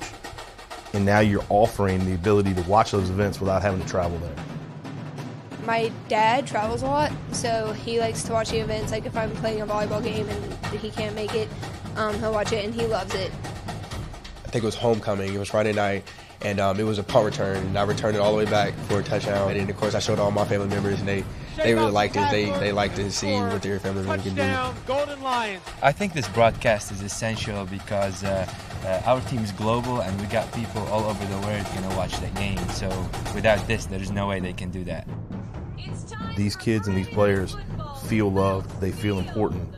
And by broadcasting it, you have a bigger group that you're reaching that allows them to know those kids.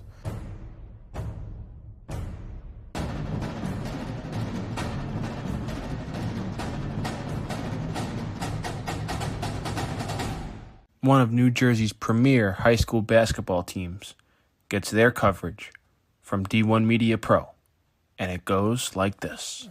Finds Floyd to tie things up. Tie game! 62 apiece. 90 seconds. Floyd attacking and throws it down. Corey Floyd. A missed opportunity down low behind the back to Bueno and 1. Lawrence with Floyd to lob it up and a slam. Too low for Dunn. Wilcher to Floyd. Lays it in and 1 on the lob. about the three. Drives baseline. Oh, what a start for Corey Floyd. Here with Corey Floyd after a tough Wilcher, three. Got it. Simeon Wilcher is fired up. And Simeon Wilcher all alone with the flush. Here with Simeon Wilcher. And a pass taken away by Marshall. And he'll throw it down. Tosses it ahead to Valencia. Serene driving and throws it down. He can't get around and a turnover. Corey Floyd has it. Step through, lay in, build the basket. Marcus here with Roselle Catholic head coach Dave Boff. Dave, you're coming up. Now it's your time to join. The North Jersey Orthopedic and Sports Medicine Institute is the preferred practice for diagnosis and orthopedic treatment in New Jersey. From the moment you become a patient in our practice, our experienced team supports you until your full recovery with education, compassion, and understanding. Our focus includes sports injuries, as well as the treatment of a broad range of orthopedic complaints, from common tendon ailments and arthritic joint pain to traumatic injuries. Our facility offers an on-site physical therapy suite. In conjunction with specifically designed exercise programs, non-invasive and advanced healing technology, we can not only address the current injury, but also find the underlying cause, such as muscle weakness, imbalance, or improper form. We also offer non-surgical modalities, such as platelet-rich plasma injections, which can lead to an accelerated recovery. To provide efficient and excellent care, personal interactions and individualized attention for each patient is important. We are committed to create a protocol that can eliminate similar injuries in the future. At North Jersey Orthopedic and Sports Medicine Institute, we are dedicated to providing the highest standard of care and comfort of athletes, including patients with non-related sports injuries. Board-certified orthopedic surgeon and sports medicine specialist Dr. Michael Rusinella utilizes non-surgical and minimally invasive surgical procedures to help patients regain back their quality of life. The North Jersey Orthopedic and Sports Medicine Institute is the preferred practice for diagnosis and orthopedic treatment in New Jersey. Our focus includes sports injuries, as well as the treatment of a broad range of orthopedic complaints, from common tendon ailments and arthritic joint pain to traumatic injuries. Our facility offers an on-site physical therapy suite. In conjunction with specifically designed exercise programs, non-invasive and advanced healing technologies, specialist Dr. Michael Rusinella utilizes non-surgical and minimally invasive surgical procedures to help patients regain back their quality of life. Martin drops back, looks left, throws left. Pass complete.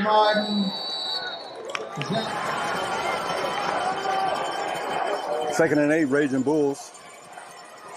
Play action. It's tossed over the middle. Touchdown.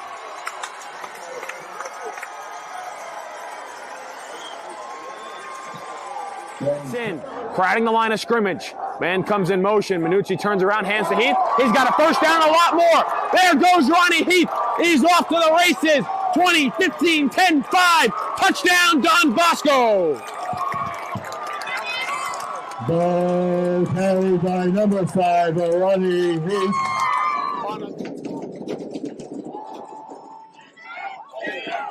He's still running. He's still looking. Oh, that's a beautiful pass, though. Touchdown. Oh, that's a major play right there. That's Jordan Marsh with the concentration. Hey, that was a nice Shepard. Shepard throwing. He's getting chased out left. Throws it. Oh, 13 catches it.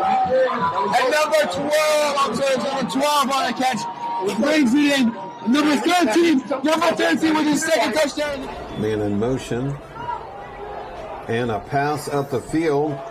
Received by number 5, Jaden Blackwell. And that is a touchdown for the Trojans. And there is a touchdown. Boy, how quickly things can change. Over 10 seconds left on the play clock. They're going to hand it to Smothers, and he cuts it up. And he got some room right here, and he's still going. They're reaching for the touchdown. Wow. And that's another spectacular run from Dylan Smothers. All right, team, listen. Listen up. You all have been missing way too many plays. And it's time to make some changes. Effective immediately. You'll all be joining my team, the NFHS Network. If it happens in high school, we got it covered. We've got your favorite high school sports wherever you want them, whenever you want them. Streaming live or on demand.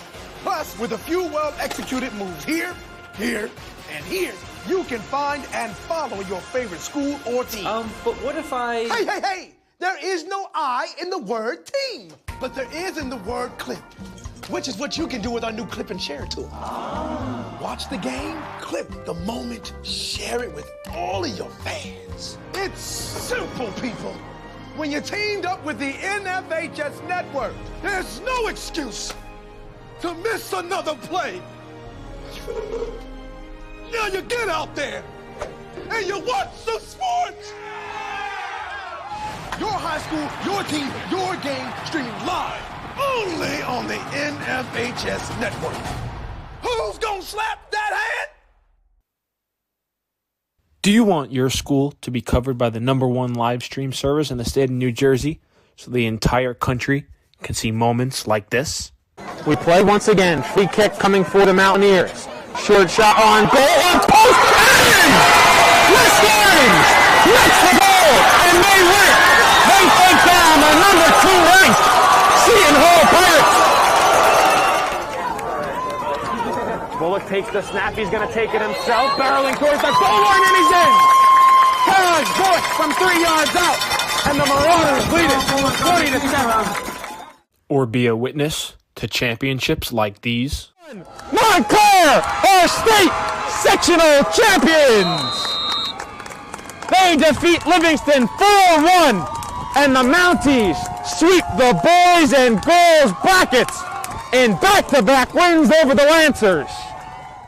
3-2. There goes the runners. Swing on and miss. Strike 3. That does it. The Cranford Cougars are the Last Dance World Series champions. Or have exclusive interviews with players and coaches. Maroon and Silver Star pitcher Teague Mulcahy. I'm here with Cranford star Ryan Jarvis. We're with the Bergen Crusaders star of the game, Luis De La Cruz. Here with West Orange head coach Doug Nevins. And all right, now here with star goalkeeper Nikolai Matthews of this West Orange Mountaineer team. Nikolai. Here with Claire Manning after Montclair picks up a 4-1 win over Livingston. I'm here with Molly Brumback, the goalkeeper. Molly, what was today like? Here with West Orange girls varsity coach Sean DeVore. Then join the D1 Media Pro team, New Jersey's #1 live streaming service.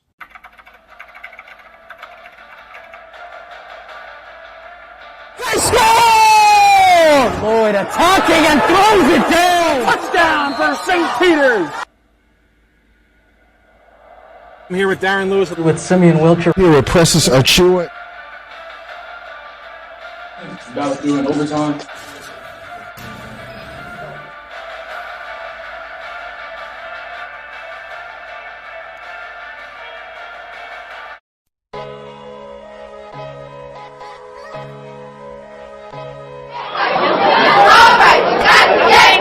Hey, back on the suit.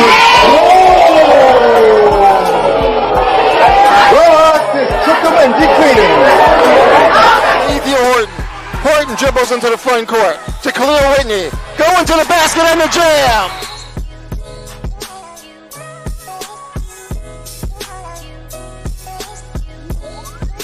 Conversation with them because they are getting resources from the city. They are getting resources, and they're arguing with us about the timeliness of those resources.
for a championship! A double play wins it from Frazier! Turn it to the end zone. What a catch! Micaiah touchdown! Volusia wins it! The championship!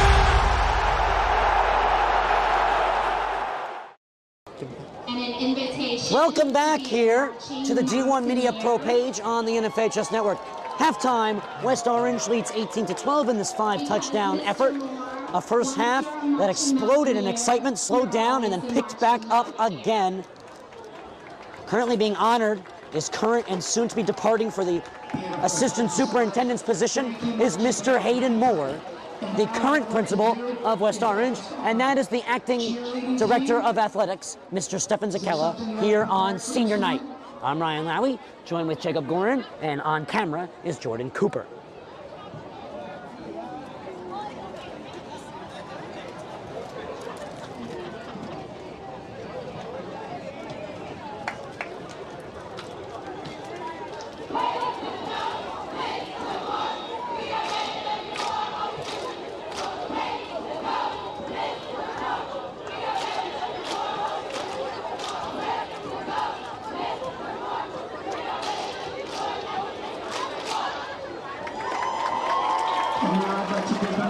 A hero to the West Orange community, especially to the West Orange Schools District and West Orange High School to be even more specific. Jacob, you don't see most principals get a departure like that. That is really special. No, definitely not.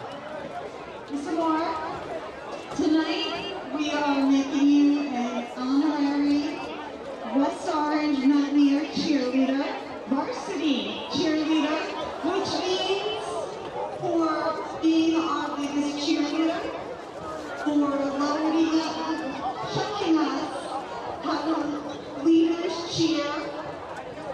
We are giving you the varsity letter, picture of you, cheer team. You can't be a cheerleader without your pom-poms. Well, Ryan, you hear that? He is a honorary varsity cheerleader of the night. It would have been quite confusing if he was an honorary JV cheerleader. And lastly, we'd like to call on our football booster president of the Mountaineers Club, Belva Mullen.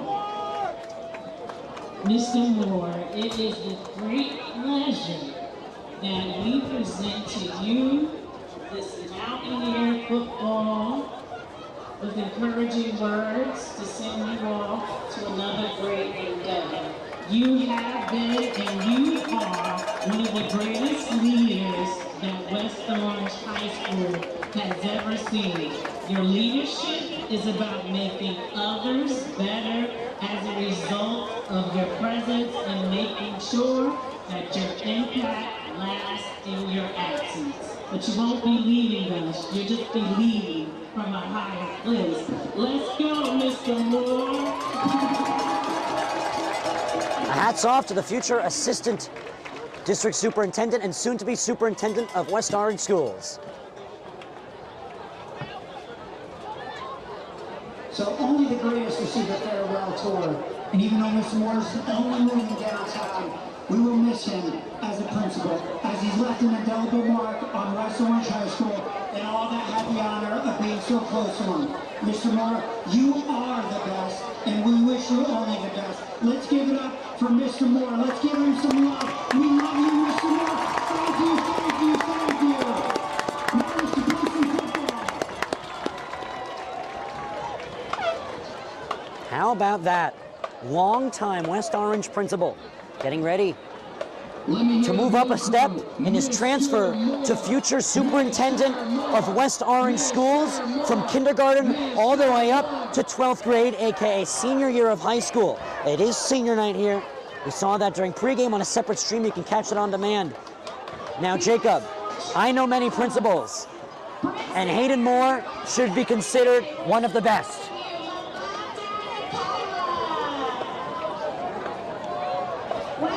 Multiple years of service to West Orange High School, and he is now going to transfer that service not just to the high school from an outside area down the street, but to the entire district.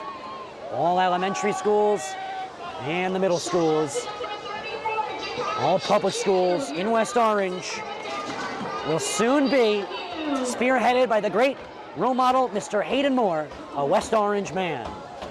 With that being said, second half of football between Irvington and West Orange to wrap up the 2022 regular season is next here on the NFHS Network.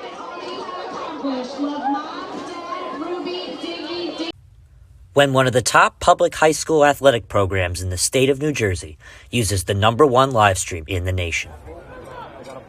Flip to Carson. He went the 90 yards on the kickoff return. He's trying to finish it off with a touchdown, and he does! Jakai Carson. Ball court. Passed on over to Capstraw. Capstraw will dive in past two players, and she's able to load up and score. That is the 1,000-point club type of play right there. You can't ask for better than that one. Pass across. Stick down by Murphy. Send a shot and deflected. They score! 2 now. We're at the 2:30 marker left in the game. Immaculate go quickly, but it has just costed them a good play there to stay on the West Orange side. Diving in quickly is Capstraw, and she herself is leading West Orange to a comeback. 5. Short shot on goal and post. West Orange gets the goal, and they win. They take down the #2 ranked Seton Hall Pirates. What a thrilling game! So a free kick for West Orange. She sends it towards the net.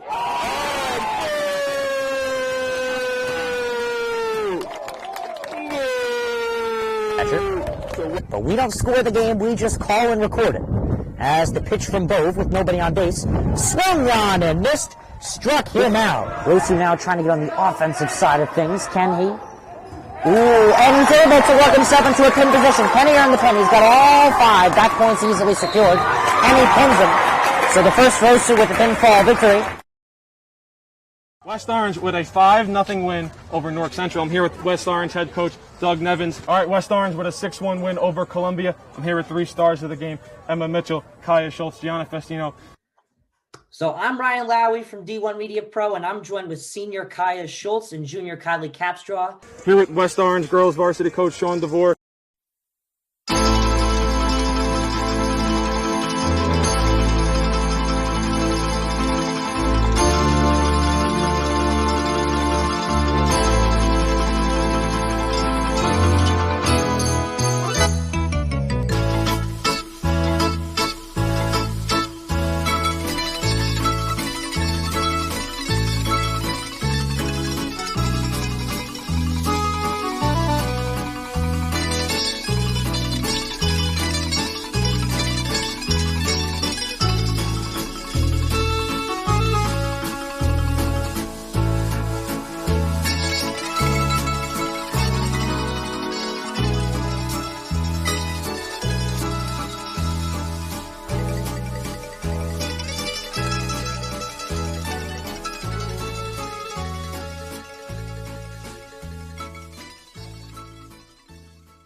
Halftime meeting its conclusion, 18-12 West Orange.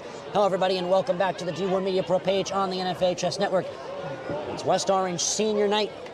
Kickoff, 7:30, and now we are halfway there. 2 touchdowns for Irvington, 3 for West Orange in the lead. West Orange coming to this game with 7 games played, a 5-2 record. Irvington, a 6-2 record. Today's game is sponsored by Toronto's Pizza Kitchen of Livingston, Jacob. It's been a mainstay in Livingston among all the pizza places there for quite some time now. I went there this afternoon with some friends for lunch recording, including Mr. Jordan, the recording Cooper on camera with us today, Ryan. And man, was there some delicious couple of slices I had. Absolutely would recommend Toronto's Pizza in Livingston, New Jersey, East Northfield Road. Now, Jacob, let me ask you, what did you have? I had 2 slices of pepperoni pizza, and it was reheated, but it was still a fantastic. And when a reheated slice of pizza is as good as that was, you can only that's a really amazing sign, Ryan, of some quality pizza. Absolutely. Toronto's Pizza Kitchen in Livingston alongside the New Jersey Orthopedic and Sports Medicine Institute in Clifton. Chico Tavares Insurance are our main sponsors. And of course, a special thank you to the Alif Muhammad Nia School of Newark as well. West Orange is back. Here comes Irvington. The visitors, accompanied by their cheerleaders, will take the field as well. Fairly large Irvington crowd here tonight, Ryan. Well, Jacob, last year, they were Group 4 regional champs this year. As the playoff bracket expands around, they're looking for that full Group 4 state championship, the second biggest of public schools. Under 3 minutes until kickoff. Let's talk statistics, shall we? Amir Stewart had 121 yards, 68 yards for Williams. Sabor Kareem, 87 yards. He had 3 caught passes tonight. We're getting ready for another half of football. 3 passing touchdowns, over 120 yards passing for Stewart. He has just been zipping the ball around tonight against a wonderful Irvington defense as well. No complaints from me on Amir Stewart. I don't believe he's gotten sacked either. No, Stewart has been doing an excellent job rolling out of the paint today. First touchdown. Shout out to his offensive line. Absolutely. Yes, the O-line allowed him to pass the ball to Sabor Kareem for a touchdown. And then it was Jarvis Jones, and then it was Terrell Wilfong. All from the air. That's the exciting way to do it, Jacob. Absolutely. Jacob, a little weather report. It's starting to get chilly. We've reached 50 degrees Fahrenheit here in West Orange, Essex County, New Jersey. Still another half of football, Ryan. Should be an exciting half, though. Maybe it'll warm us, distract us from the cold. Second half coming up next, right here on the D1 Media Pro page on the NFHS Network. He's going to take it himself for a championship. A double play wins it for Frazier. Turn it to the end zone. What a catch. Micaiah touchdown. Into the layup, goes at the buzzer. Elijah wins it. The championship.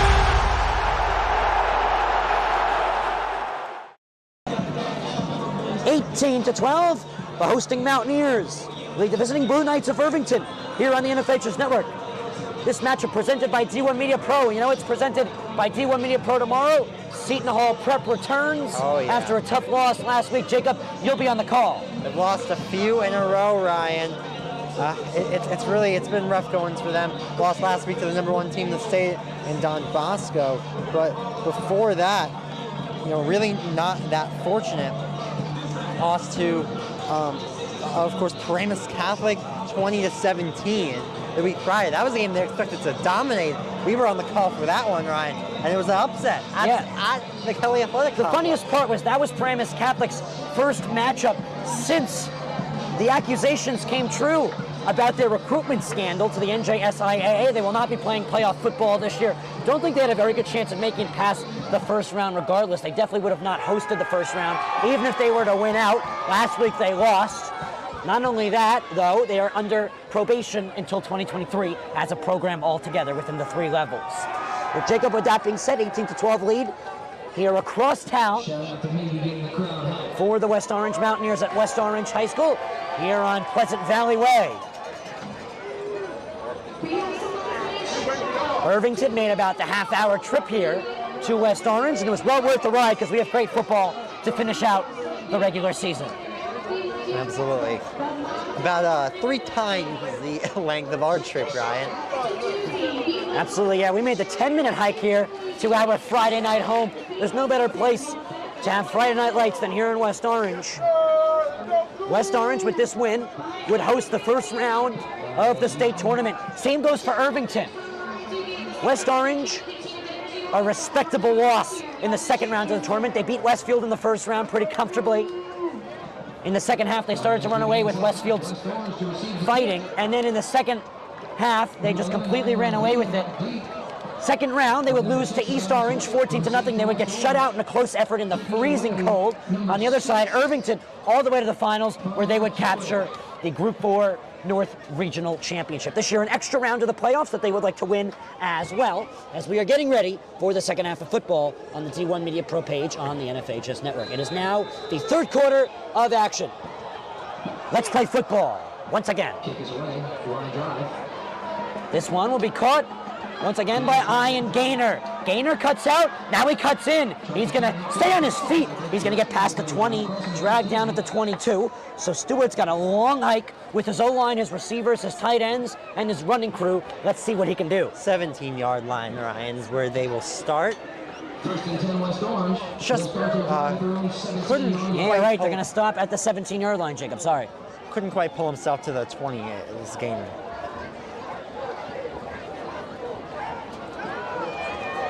West Orange scored on their first drive of the first half. That was after Irvington started off the ball game with just 2 offensive plays and a touchdown. Handoff. The power man's locked down. Looks like they'll give him. Now they're gonna take away yardage. Looks like he lost 2. Second down and 12. If they want to get another touchdown from deep in their own territory, they're going to need the power man, Ja'Kai Williams, to come up big. Loss of 2 on the carry for Choo-Choo. Now back at down on 15-yard line. Second and 12, West Orange. Stewart from the shotgun. Choo-Choo is right. Loss of 2, second and 12. Stewart looking right, throwing right. Incomplete. Intended down the middle for Wilfong. He hopped, but he couldn't hold. Wilfong, however, the touchdown grab earlier, Ryan. I mean, that should be a first down catch. Instead, he dropped it, and it's 3rd and long. So 3rd down and long. The handoff on first down from the 17. They fall back to the 15 on the loss of 2. Incomplete pass. That Wilfong catch would have been huge for second half momentum as West Orange is trying to pick up a big victory. Stewart in the shotgun. Choo-Choo is right. Snap. Stewart will throw, 3rd and long. He's actually going to sneak it himself. He's going to get to the 20 where he's rolled out of bounds. Looks like he will gain about 5 coming from the 15-yard line. That leaves 7 to go on 4th down. West Orange will punt away. Punt units come out for both teams. Smart play by Stewart, Ryan. Pocket collapsed after his first couple reads. Instead of trying to force something or taking a sack, he actually gained a few yards, got his punter a little more room. Call that the anti-Carson Wentz. Wilfong punts it away. Might have got it by the 35-yard line. Let's see where they place him down. No, they're going to say, looks like, yeah, they're going to say the 35-yard line. Really bad muff punt, Ryan. Yeah, it was shanked. So Ryan, on that drive alone, on 4 plays, Wilfong has a drop pass and a muff punt. Yeah, well, the Irvington offense is down by 1. They're hungry, and we gave them a trip to a steakhouse, Jacob. The 35-yard line. Let's see if they order the filet mignon. Yeah. I'm a New York strip guy myself. Yeah, a little cheaper. I think it's just as tasty. Yes. But that's just an opinion. A lot of people do like the filet better. Pittman, from his 40-yard line, hands it off to Nassir. It looks like Nassir's got 6. Tackle there by Jones for West Orange. Ball plays up to 29. I think it was about 6 on the play. Pittman from the gun side. Second and medium. Right back to Nassir. Kai Shear Nassir. Hobbles for a few. 26. That's Chris Marino stopping, who looks like about a half-yard short there of the first down. They're going to mark him short of the first down. It's 3rd down and 1. This is 100% go-for-it territory. And the field goal game off of the extra points has proved to not be too helpful today for both teams. Nassir, first down. He'll get past the 25-yard line in attacking territory. All right, nice tackle by Aljamir Newsome, just not quite in time. First down, Irvington. Aljamir Newsome actually had the big tackle that shut down Irvington at around this side of around this area, I should say, of the field to end the half. Handoff. It's a new name, Malachi Bedlai.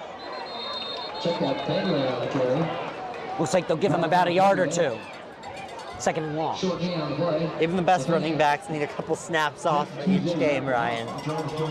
Remember, Pittman, not too much action last week against Livingston, if at all.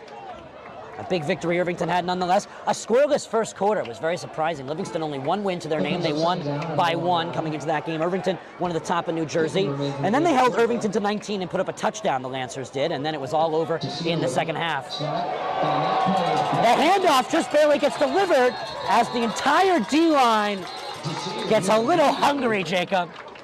Yeah, Ryan, that handoff was blown up immediately.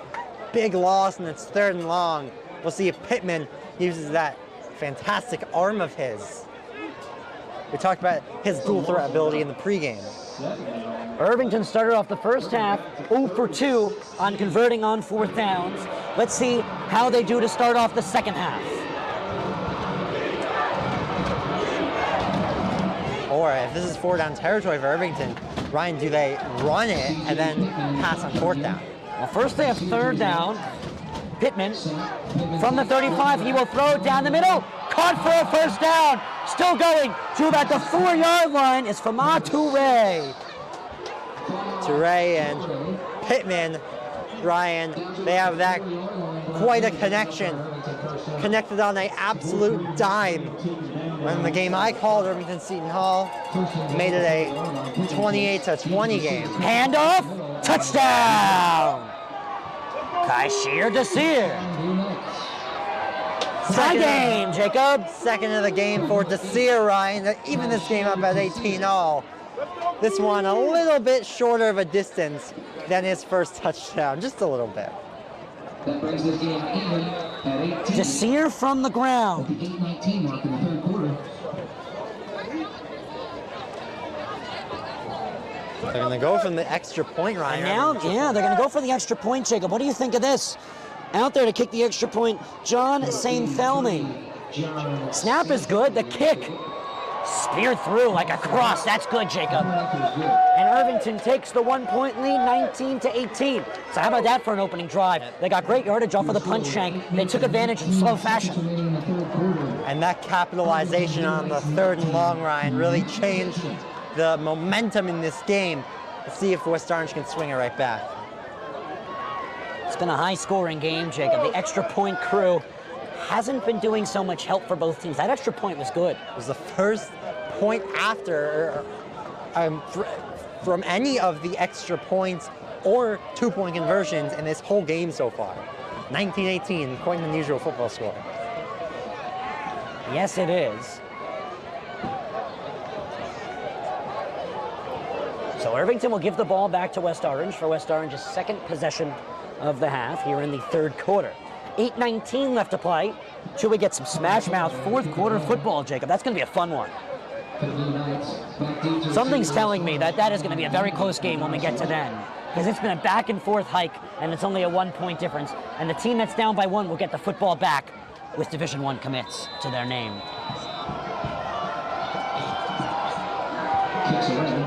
Kick is away. Gainer is called off by Hunter. And Hunter will get some good yardage. He's to the 40. He's to the 50. Cuts in. And he is shaken down. Excellent job, Ryan, by the kicker. No, I believe Toure, who was able to stop him. What a tackle. Yeah, I thought he was gone. I thought that was a touchdown. That's a 45-yard return, Jacob.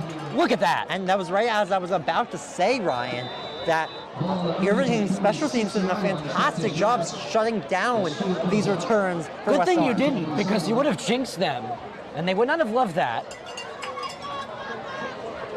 I didn't jinx them. I didn't say anything. I said it after. You said it after. You are innocent. Handoff, Williams. Look at him go. He'll gain 8.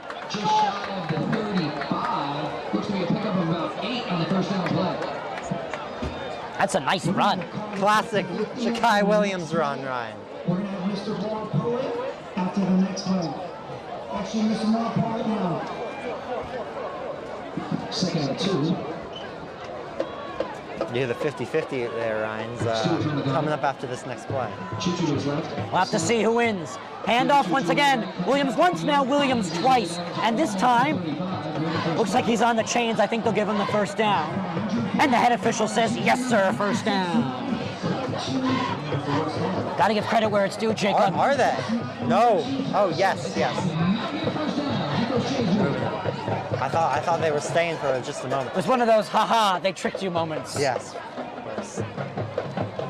I was about to say, you know how I always tell the story of my grandfather always losing the 50-50 at the Devils games when the 50-50's handed out at football games. I finally got around to telling my grandfather about how I always tell a story, and he said, oh, we're due sometime.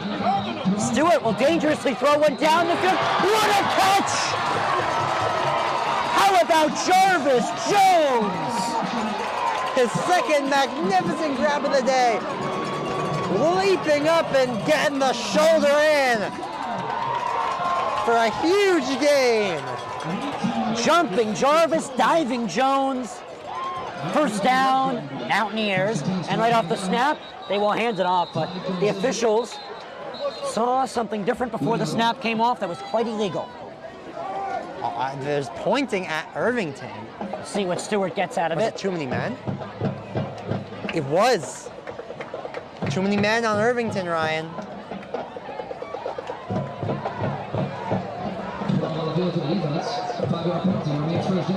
A free 5 for West Orange off of the Jarvis Jones Stadium shaker. Jacob, I thought we were going to sink into the ground after that one. These fans love the Stewart Jones connections. Oh, they love the Wilfong connection. And oh, they love the Kareem connection. That's where you know it's unsafe up here. Handoff. Williams inside the 10-yard line. He will fight. Short game. Jacob, everybody in the stadium is rooting for that pass, that huge connection. We're not, because we will fall into the ground. We are in structural danger. Now, all jokes aside, we love Suriano Stadium. We love the energy, snap by snap when a big play is made, and we love West Orange football. We also love Irvington football, not our first broadcast of the Blue Knights. Stewart holds on to it. Stewart gets inside the 5. He gives up with satisfaction because he moves the chains. Not worth the hit for him. But West Orange is set up for success, Jacob. You know, you said avoiding the hit. I actually saw a tweet earlier today. Tyler Lockett's on a quest to avoid getting hit after the catch. And Williams has nowhere to go. Looks like he actually lost a yard. 4 yards to go, second and goal.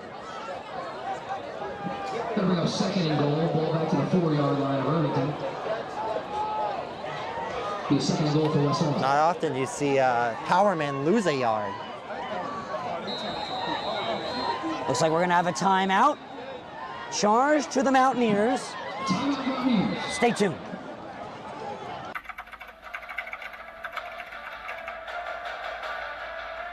They score! Floyd attacking and throws it down. Touchdown for St. Peter's.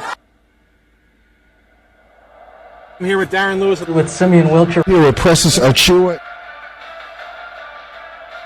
About doing overtime.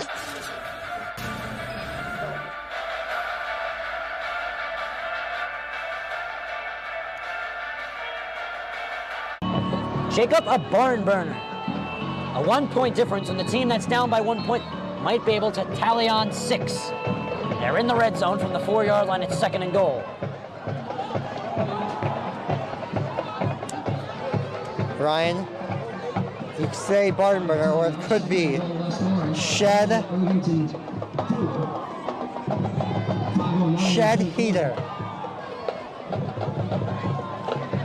Pardon? Synonyms of barn and burner, according to Google. Oh, okay. Merriam-Webster. Well, you learn something new every day. Big fan of Merriam-Webster. Great dictionary. I think most English teachers would agree with me on that one.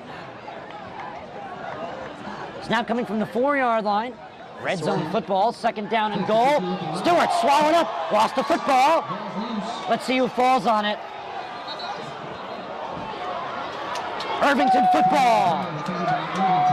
The Blue Knights take over. That's the first really... Uh-oh, Jacob. That's Amir Stewart. Let's hope he's all right.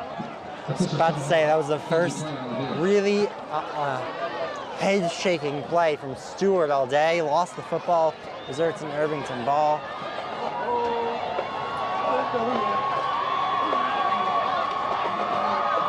Five minutes left in quarter number 3.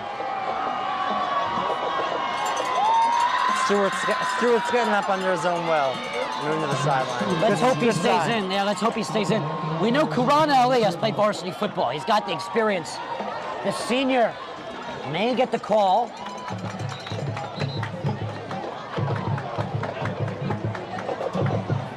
Here come the Blue Knights offense, and West Orange down by 1, now on defense.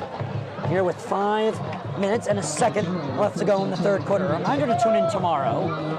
CJ Pittman's still out there, Ryan. Yeah, Pittman stays out there. Reminder to tune in tomorrow, 2 p.m.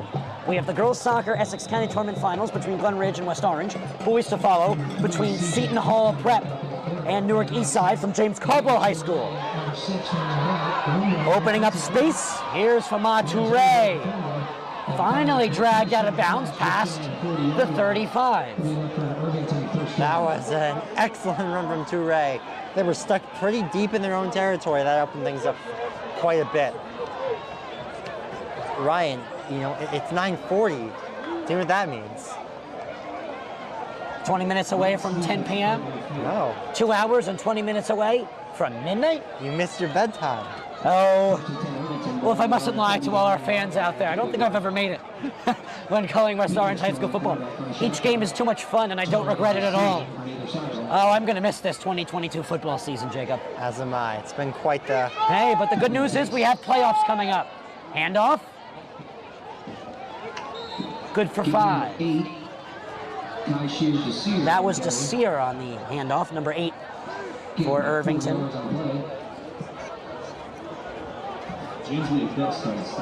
4:30 left to go. Tackle there by Gensley August. It'll be a 2nd and 6 for Irvington now. Pittman in the gun. From the 43, Pittman hands off. Oh, and the O-line is there. Ryan, it's Newsom again getting there to drop Mr. Nassir back. And Touzé helped him pave way for it as well. Good O-line effort there as West Orange makes some last-second substitutions. Under 4 minutes left to go. Jacob, a quick moving 3rd quarter. Pittman can gun it downfield. 2 lined out wide on the near side. Let's see what he does. 3rd and long. Handoff. Nowhere to go for Nassir Addison. It's now 4th down and long for Irvington, Jacob. Do you bring out the punting crew? Because that's what Ashley Pierre will do. Well, it looks like they're coming out, but Pittman is staying out there. Gaynor, the lone punt returner for the Mountaineers, doesn't stand too far out. The punt is coming from C.J. Pittman.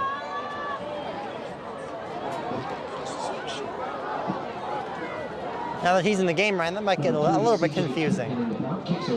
This one punted away. West Orange will let it drop. Gaynor is satisfied with the 34-yard line to let his Mountaineer offense take over. So West Orange gets the football back. They made it all the way down deep into the red zone. Didn't work out that way.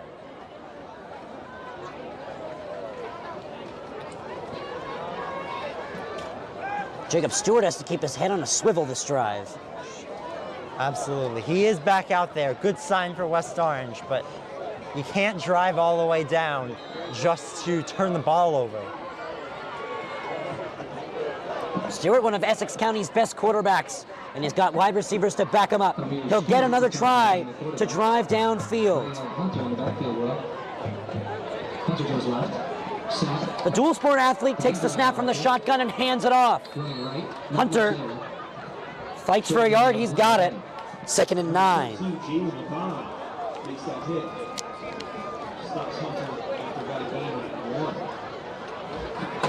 They'll give him one on the play. That brings up 2nd and 9. West Orange ball on the 35-yard line. Their own 35 at that. Stewart in the shotgun. Hunter to his right. 2nd and 9.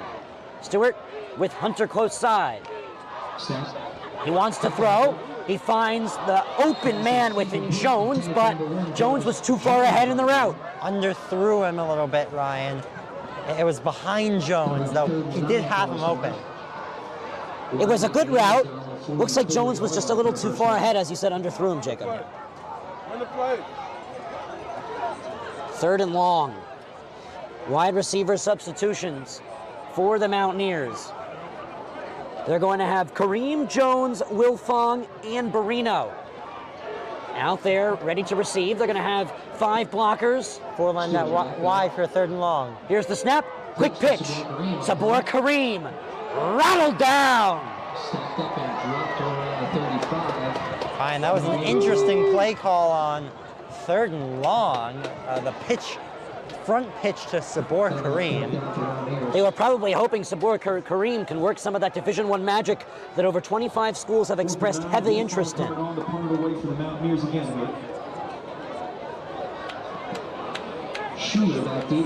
Jacob, West Orange went into halftime, getting ready to get the football back, and with a touchdowns worth lead. They're now down by 1. This is the 2nd time they will give the football to Irvington, this time off of a punt. This punt is almost blocked. That's a great job by the blockers. They just missed, and they did not rough the kicker. Takes a little bit of a West Orange. Great punt, Ryan. The complete opposite from Wilfong. 36-yard line. Those are our previous punts. We'll go to break station identification here on the D1 Media Pro page on the NFA Just Network, presented by our sponsors. He's going to take it himself for a championship. A double play wins it for free. Turn it to the end zone. What a catch. Micaiah touchdown. Wins it, the championship.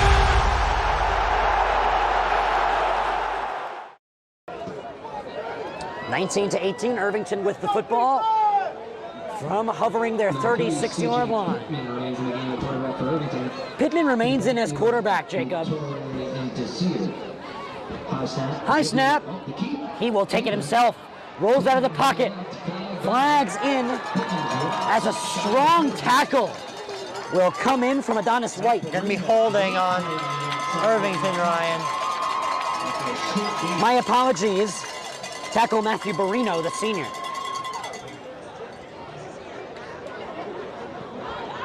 Jacob, a great attendance tonight to wrap up the season. It is senior night. 10-yard penalty is accepted by Grant.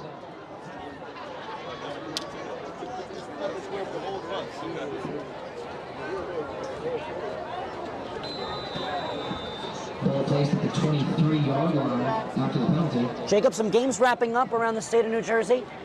St. Thomas Aquinas is wrapping up their game versus Edison. Livingston and Roxbury wrapping up their regular seasons. Snap is a handoff from Torre. Nowhere to go. They'll keep the clock running as he stays in play, under a minute left to play in the 3rd quarter. Jarvis Jones doing it all tonight, Ryan. Getting the stop there on 1st and very long. 23 yards to go after the stop there. Line the game for Irvington. 2nd and 23. For the first down. Pittman in the shotgun. Nassir and Torre with him. Number 6 keeping the ball. 6 keeping it all the way. Pittman takes. Pittman will throw down the middle, batted away. Matthew Barino, no sir. Perfect coverage from Barino, and I mean perfect. Couldn't be any better than that.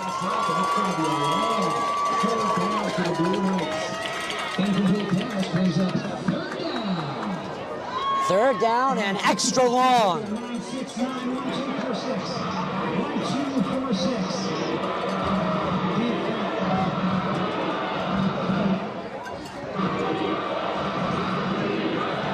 Some special effects in the crowd.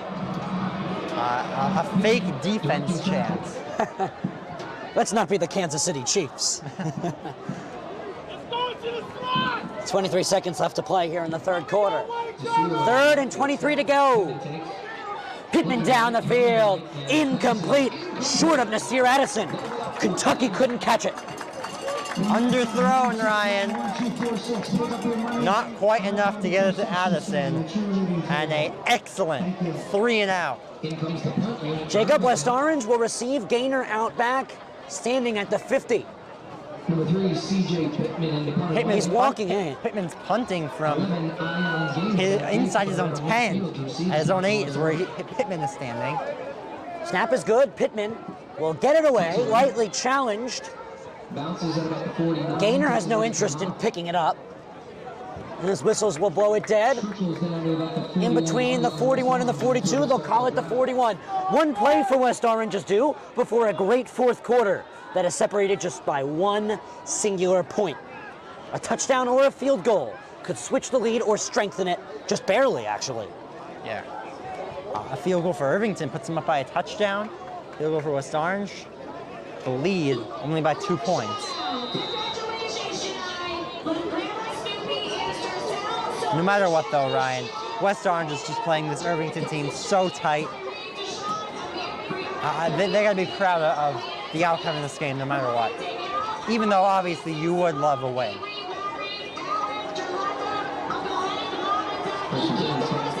Handoff. Adonis White is swallowed up. Samuel Joseph on the tackle. Nowhere to go for White, Ryan. Now lined out in the third quarter. Not exactly how you wanted that drive to start out. Fourth quarter coming up next. West Orange down by 1, 19-18. They have the football. Stay tuned to Week 8. We're wrapping up the regular season for public schools in New Jersey on the NFHS Network.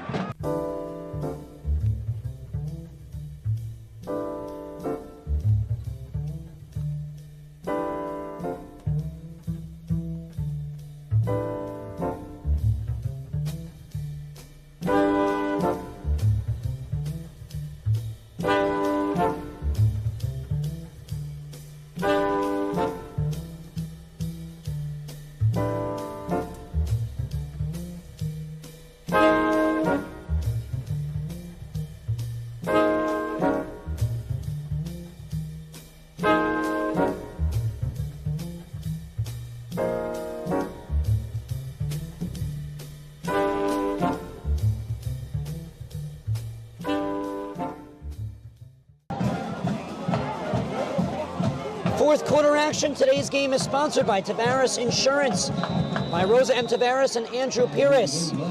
Benefits consultant, expertise in property, casualty, auto, home, health, and Medicare. Go to 2086 Morris Ave in Union, New Jersey, or email office@tavaresins.com. That's right, office@tavaresins.com. This one thrown down to the 50 through Jones's hands. No flags, I believe. Nice coverage there from Hawkins, Ryan. Oh, is there a foul? A flag?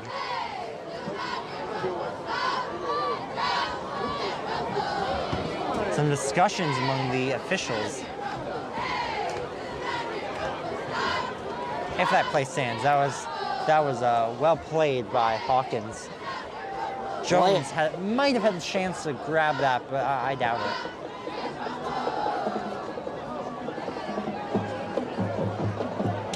While we have the time, today's game is also sponsored by the New Jersey Orthopedic and Sports Medicine Institute and Michael C. Rusanella, an affiliate of the Hudson Regional Hospital.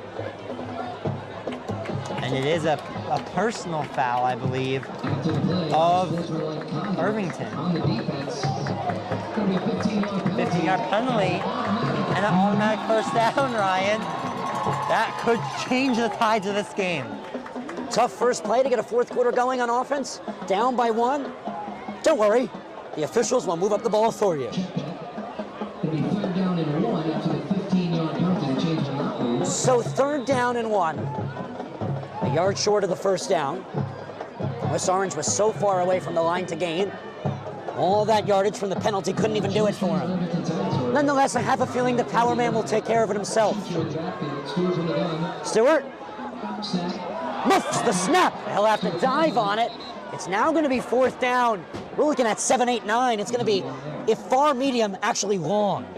Really tough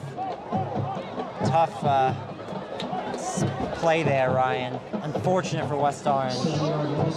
Jacob, that is a worst of the worst situation. Coming off of a penalty that bailed you out of an incomplete pass that could have been prime real estate. And then the next play, the snap couldn't be handled. It wasn't a bad snap. It's not an ideal one. Yeah, it wasn't exactly an ideal one, but it wasn't an end-of-the-world snap. And it was a loss of 7. 4th and 8, punted away. There to return to Schuler, he'll let it drop, and he will cover it on 2 bounces and open up the field. He's going to make his way all the way to the 39-yard line. Flags in the backfield. Illegal block in the backfield, hold, what are we feeling? Probably one of those two. Smart play by Schuler, though. Lanahan and Touze on the tackle for the Mountaineers. They shut down a sneaky pickup by Schuler. It's like an illegal block, Jacob. It is. Illegal block in the back on the receiving team. That'll back him up.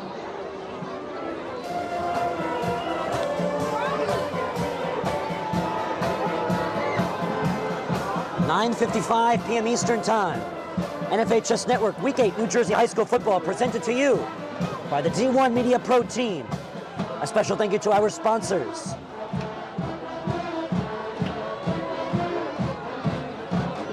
We'd like to highlight the New Jersey Orthopedics and Sports Medicine Institute, Tavares Insurance, Toronto's Pizza Kitchen, and more. Especially the Alif Muhammad Nia School of Newark. Serving students in need of their high school diploma. I almost said degree there, Jacob. Had to stop and think it over for a second. Your high school degree. So Jacob, Pittman taking second half's duty today. He's back in full force, it looks like. Nassir. Not much doing over there. Low line swallows him up after a yard.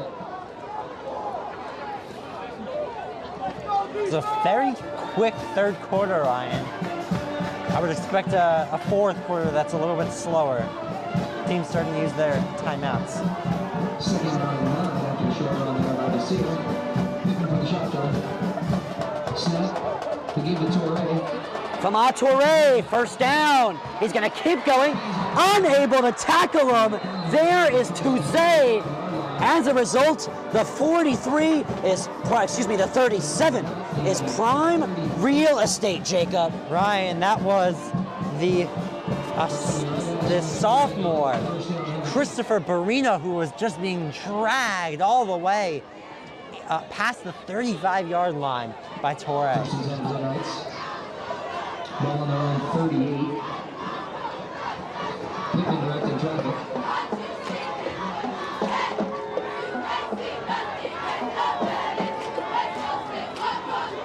10-10 left to play here in the 4th quarter.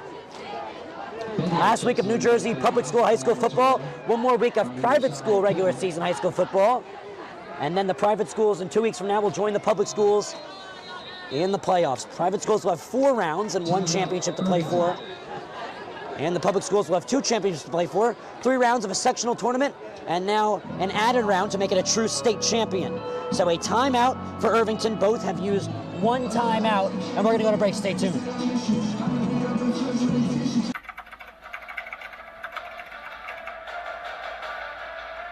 They score! Floyd attacking and throws it down! Touchdown for St. Peter's! I'm here with Darren Lewis. With Simeon Wilcher. Here with Precious Achua. About doing overtime.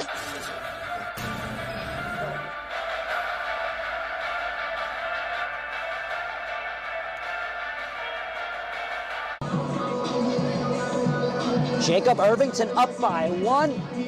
1st down and 10. That was quite the play by Toure, pulling and dragging and moving his feet. and Irvington's attempt to hold on here in the fourth quarter. Big weekend, Jacob. Week 8 wraps up. Public schools are getting ready for playoffs next week. And games can start as early as next Thursday. Private schools have only one more week after this week of regular season competition, then the PowerPoints get added up, and their ever so exciting state tournament that's even grander gets started. NFL football this weekend, college football this weekend. Pro sports, we got a sports equinox on Sunday. Yeah, and not only that, but the Yankees are trying to make a comeback in their American League Championship Series. Making a run attempt there is Torre. He's able to gain a few. Yankees down in the series, 2-0 to Houston. Astros are a good team, Ryan. They're a really good team, top to bottom.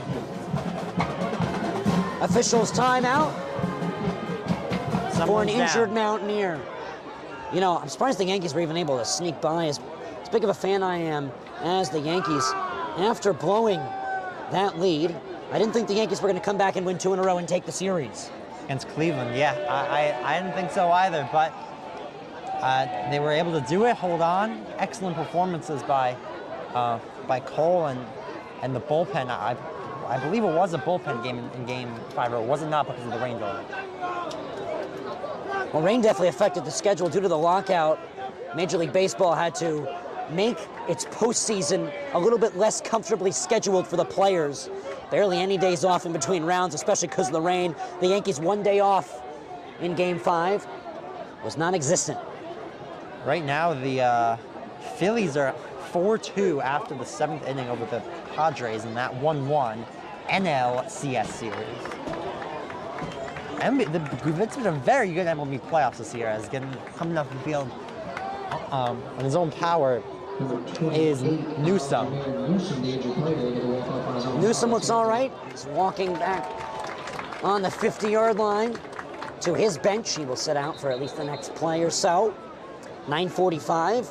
The offense has a 1-point lead. It's Irvington. Irvington playing their 9th game of the season. They participated in week 0. We have information in the college football world. Nick Saban, long-time coach of Alabama. He's won 7 national championships. There has formed the team. This will be his final season. Wow. Alabama football, them and Clemson, the best you can ever see. Saban, his final year at the helm of the Crimson Tide. Wow. And Alabama, definitely a runner for the national championship this year. Saban probably would like to end it. I don't know how many titles that would be for Saban, do you know? 7. That would be his 7th, wow. Oh, this year, if he won this year, it'd be his 8th. Handoff, first down, flags everywhere. Past the attacking 45 is Famad Toure.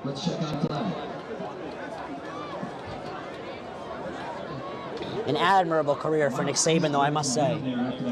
I wouldn't be surprised if he's recruited for the NFL. I mean, I'm not sure how old he is. He must be up there in age, but he's one of the best coaches in the college football world for a very long time. He's been coaching a great program in Alabama, and I think he has a chance to win another championship this year with potential #1 pick Bryce Young behind center. The toughest thing about being such a good team as Alabama is that your coach almost becomes your reason to go there, because you know he will recruit others behind you and has recruited others in front of you that are national championship worthy. And when you're at that level, all you want to do is win a national championship and put your name on a championship under Saban. So what's going to happen is that recruiting classes below Saban's last season may recommit after hearing this news. Wildcat for Schuler.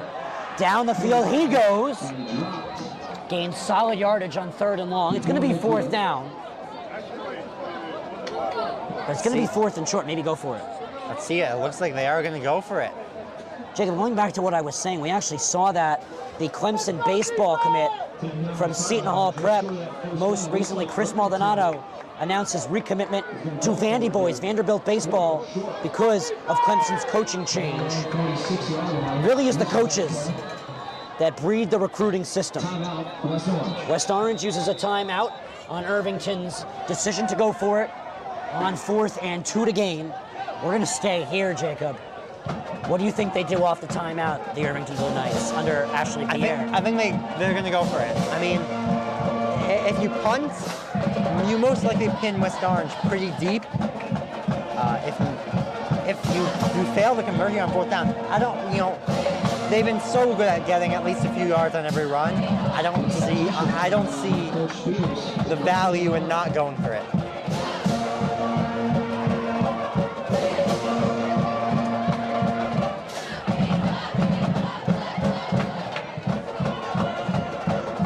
So we'll see. Ryan, going back to the college football world, I wanted to bring up.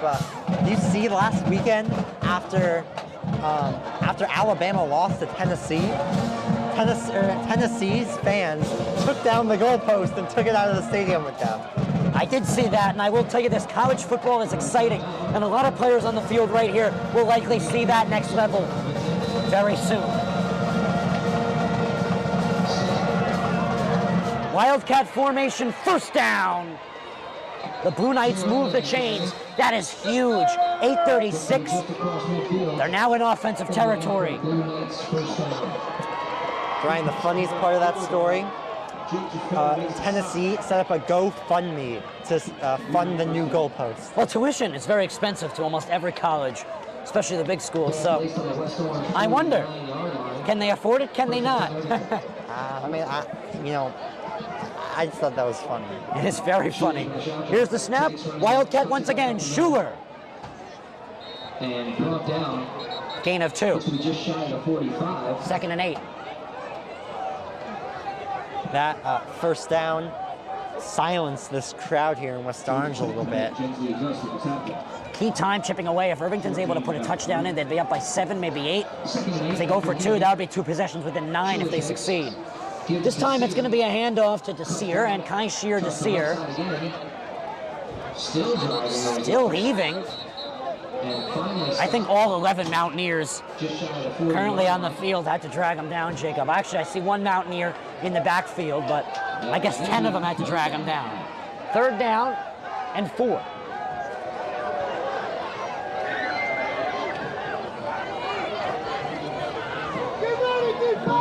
The West Orange 43-yard line will be 3rd and 4 for Irvington.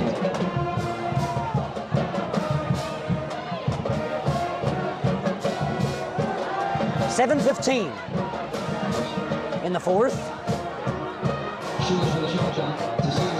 Here's the snap. It's going to be a handoff to Kaishir Nassir. Irvington just chipping away at the clock and just picking up 1st downs quickly. Him and Schuler have been unstoppable tonight. Irvington, they're almost playing an impromptu Union City playbook on offense. Union City doesn't like to throw the football. Irvington can do it, but they haven't seemed to want to against the fierce Mountaineers defense. Torres in the Wildcat position, Ryan. And Schuler is wind up as a receiver. Wildcat snap. Torre. Looks like he might have lost a yard or gotten back to the line of scrimmage. 2nd and long. Under 6.5 now left to play. Irvington chipping away at the clock efficiently. That's the biggest thing. That's why you run the ball here. 2nd and 11. West Orange 39 for Irvington. Thank you for tuning in to the Battle of the Blue, the final week of regular season football for West Orange and Irvington. One team will head into the playoffs very happy. That'll be the winner of this one that Irvington is trying to secure here. A touchdown would make them quite comfortable. Under 6 minutes now. Yeah.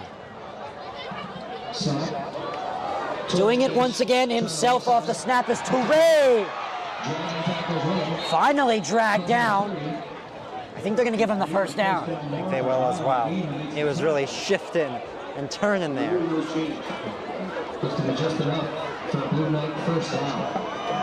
And now under 5 minutes and 45 seconds remaining, Ryan. So a touchdown and a missed extra point is still a 7-point. A touchdown and an extra point is only a It's still an 8. Oh no, it would be a 9-point game. This time, wildcatting it is Aiden Schuler. Still on his feet. He's got the first down. He'll get dragged down in between the 15 and 10-yard line in offensive territory. It would still be actually a one-score game with a touchdown and an extra point, which makes me think if Irvington is able to get in the end zone here, and I'm saying if, then do they go for 2? Officials timeout. Maybe an injured player, not sure.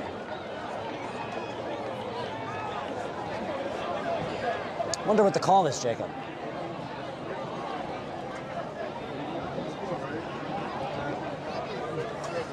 I'm not quite sure. Maybe they need time to just make a decision. We'll have to see. West Orange's defensive group is ready, that's for sure. We're now back on the field. First down and 10. In the red zone, the line to gain is inside the 5-yard line. Here's the snap. Kaishir Desir off the handoff. First down to the 2. Under 5 minutes left, Ryan. The clock will continue to tick down. 10:10 p.m. Eastern Time.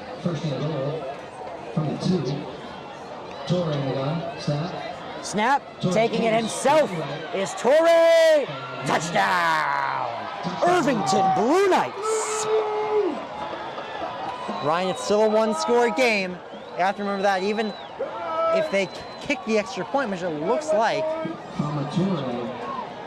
No, they aren't. They're going for 2. They're keeping the unit out. This is probably the move here, Ryan. You get this 2, it's a 2-score game. 4:42 and a 7-point lead. This new around the state. 21-17 victory for St. Thomas Aquinas. They moved to 8-1. They took down their in-town foes within Edison. That's your first result. We're going to have more coming up real soon. This would make it a 2-possession difference. The handoff, did he get in there? West Orange will push for dire life. I think Irvington won the fold. Still no signal? They did it. Irvington takes the 2-possession lead. That is vital. Vital, Ryan. Changes the entire complexion of the game. Irvington holds a 9-point 2-possession lead. Still 4:42 to go, though, so there's time. And West Orange will have to move quickly. They have 1 timeout left. And as the home team in this effort, thank you for joining us. Senior night for the Mountaineers. Coming into this game with a 6-1 record. And the Blue Knights of Irvington, a 7-1 record with 1 more Week 0 game played. Irvington got the chance to shine high at MetLife Stadium this year. They've had quite the fun season.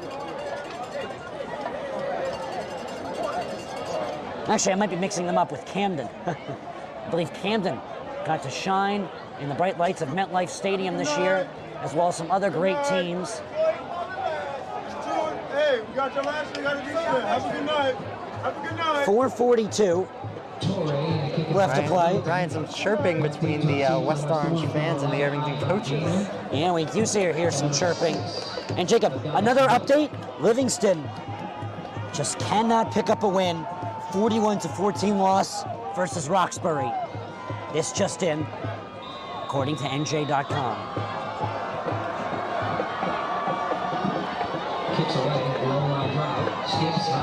This kick will skip and hop into the end zone for a touchback. It's a really good thing that it didn't skim the arm or the leg of a Mountaineer, Ryan. That would not have been good at all. So there's 4:42 left to go here in the 4th quarter. West Orange down by 2 possessions within 9. Stewart will line up in the backfield with Adonis White. I'm here, Stewart in the shotgun. Adonis White to his right. This also just in, a 21-14 victory for Passaic Valley over the Milburn Millers. Stewart goes down, he is sacked. He fell forward there, Ryan, knowing that he was going to get sacked no matter what. A tough break. Second and long. Second down and long. 3 yards lost there. Good thing Stewart dove forward. He was able to save a little bit of yardage at least. 4:10 left to go. West Orange. In a moment. Officials timeout. Yeah, there's an injured player. Stewart is down. Stewart is down. We're going to take a break. Stay tuned on the NFHS Network.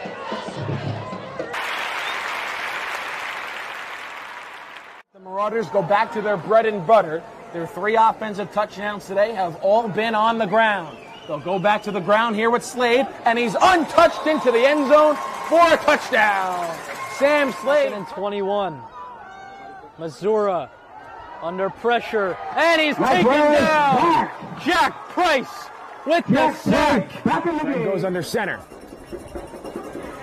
Toss to Thomason, far side, trying to pick up blocks, trying to cut back upfield, and he's in for a Seton Hall Prep touchdown. Hand off, Butler once again, steps through a couple of tackles, spinning the pile, pushing him forward. Is he in? No signal, yes he is, touchdown. Salters will take the snap, looking to throw deep, he's got a man, wide open, it's caught. Justin Mays, a foot race to the end zone. There he goes, touchdown. 81. Brown, quarterback sneak to the end zone. He's in! Touchdown, Westfield. Gordon, back to pass. Gonna throw a deep ball, far side. Caught! Touchdown! Touchdown, Blue Knights. Nassir Addison.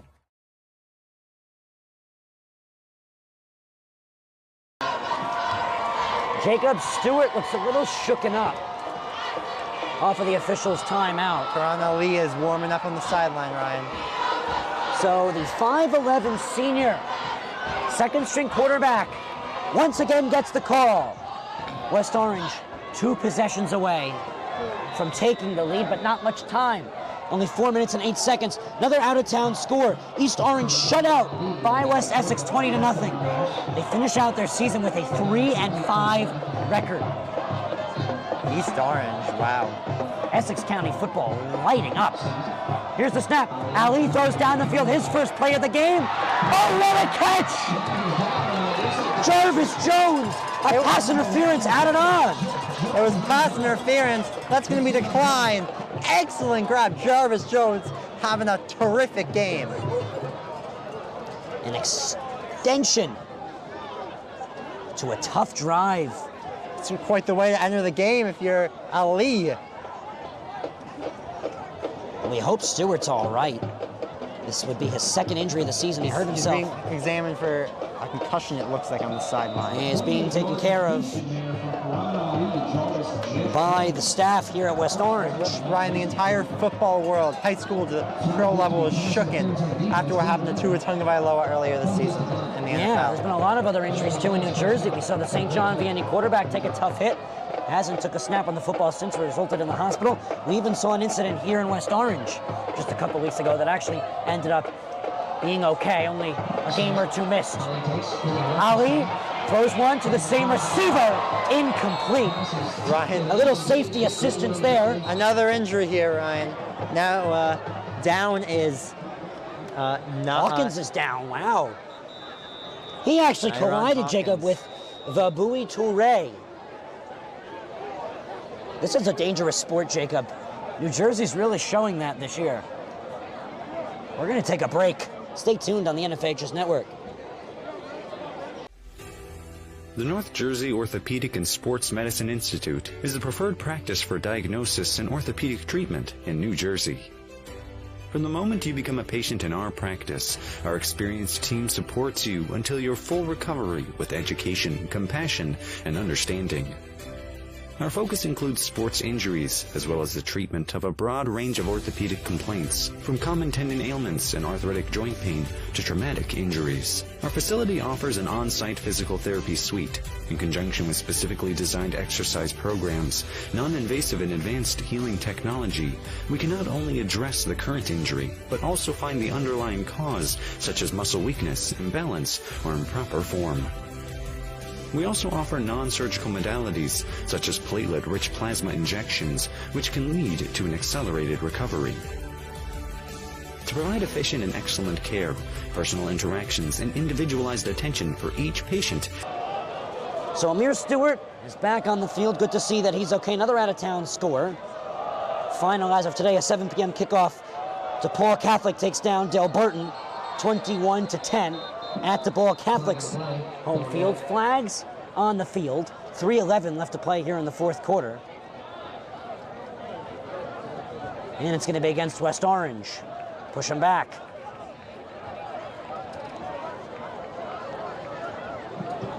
Jacob, Irvington happy to see the clock ticking down. Absolutely. It's going to be under 3 minutes to play soon. A 2-score game, not looking bright for West Orange. So Stewart back in the game. He will throw. He's going to run it himself. He found a lane. He's going to slide down with the first down at the 48-yard line. Smart move there by Stewart for his health to slide, Jacob. He doesn't want to be taking hits right now. Absolutely not. He's been shooken up a couple times today, and he got hurt in the Paramus Catholic scrimmage prior to the kickoff at Montclair State University victory 13-7 against Montclair. 2:40.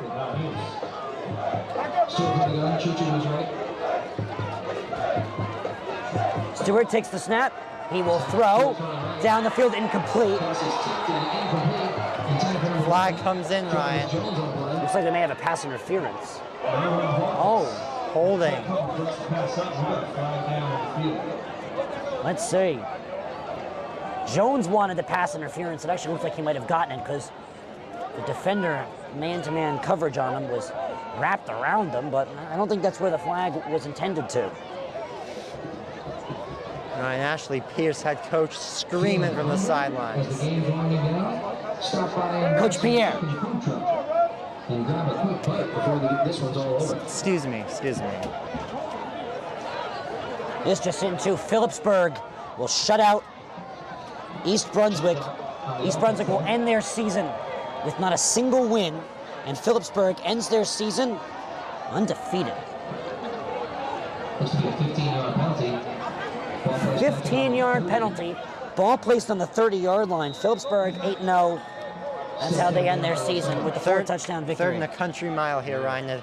If I'm West Orange, especially because it's 4-down territory, get a few yards back, then go for a big haul on 4th down. 3rd down and 25. Stewart guns one straight down the field. Intercepted!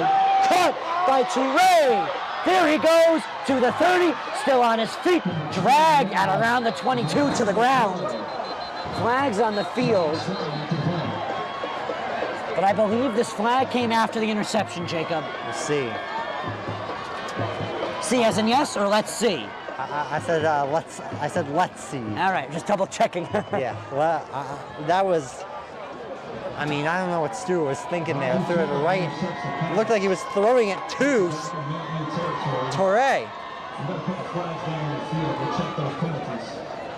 Let's hear the call.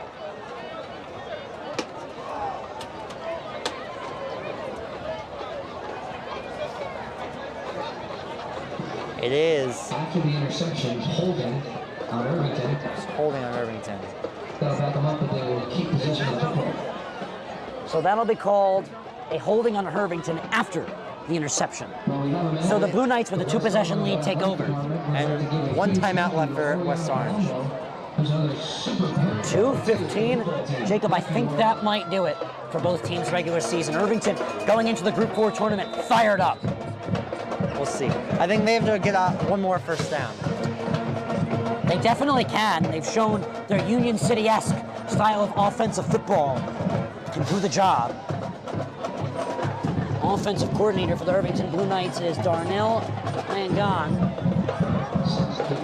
Nowhere to go off the snap, down flat on the 50.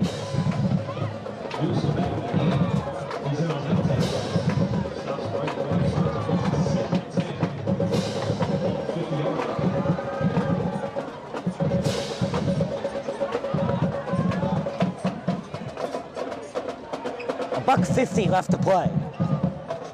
Irvington taking their time. No rush. They hold a two-position lead. If West Orange gets the football back, Jacob, they will not have a lot of time to put two things together.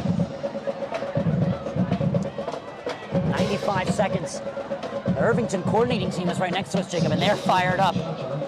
They've been fired up this whole second half, which has been an exciting one for Irvington. They really shut things down on defense and been able to just capitalize enough on offense. And remember, Jacob, West Orange went into the half getting the football back up by a touchdown.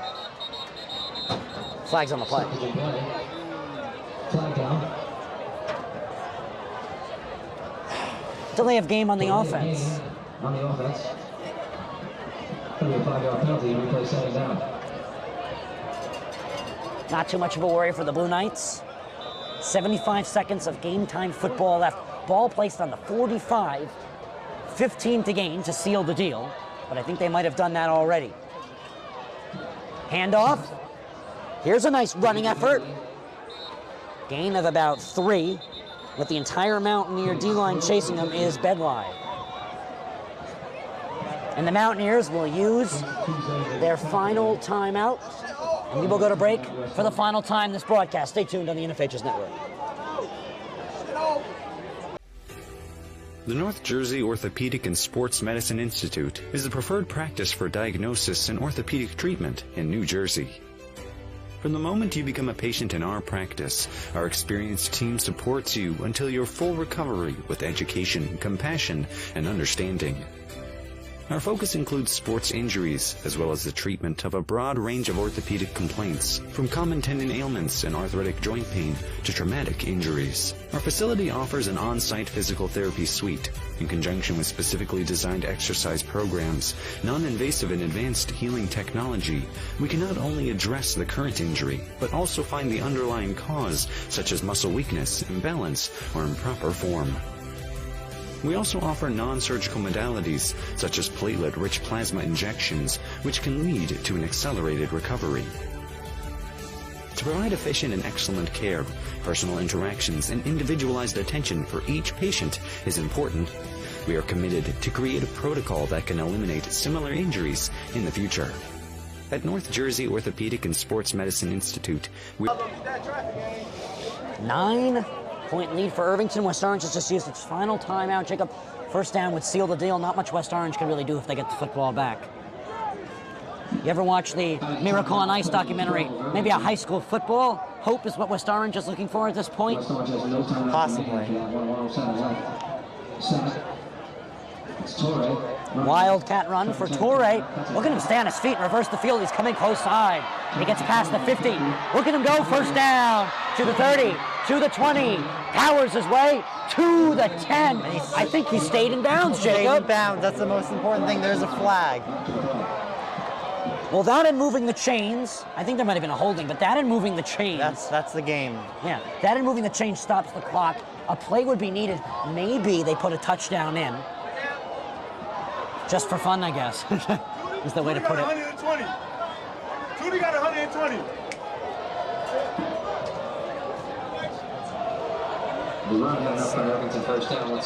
So the officials are convening.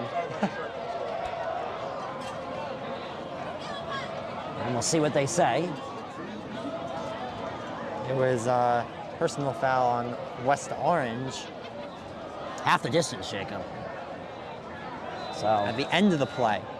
What do you say? Does Irvington put in a touchdown? I think the sportsmanlike thing to do here would be to knee it. Yeah, Victory formation is what they can do. Take a knee. Yeah, just twice they would have to do it. Though they are in, look like they're in formation to actually run a play.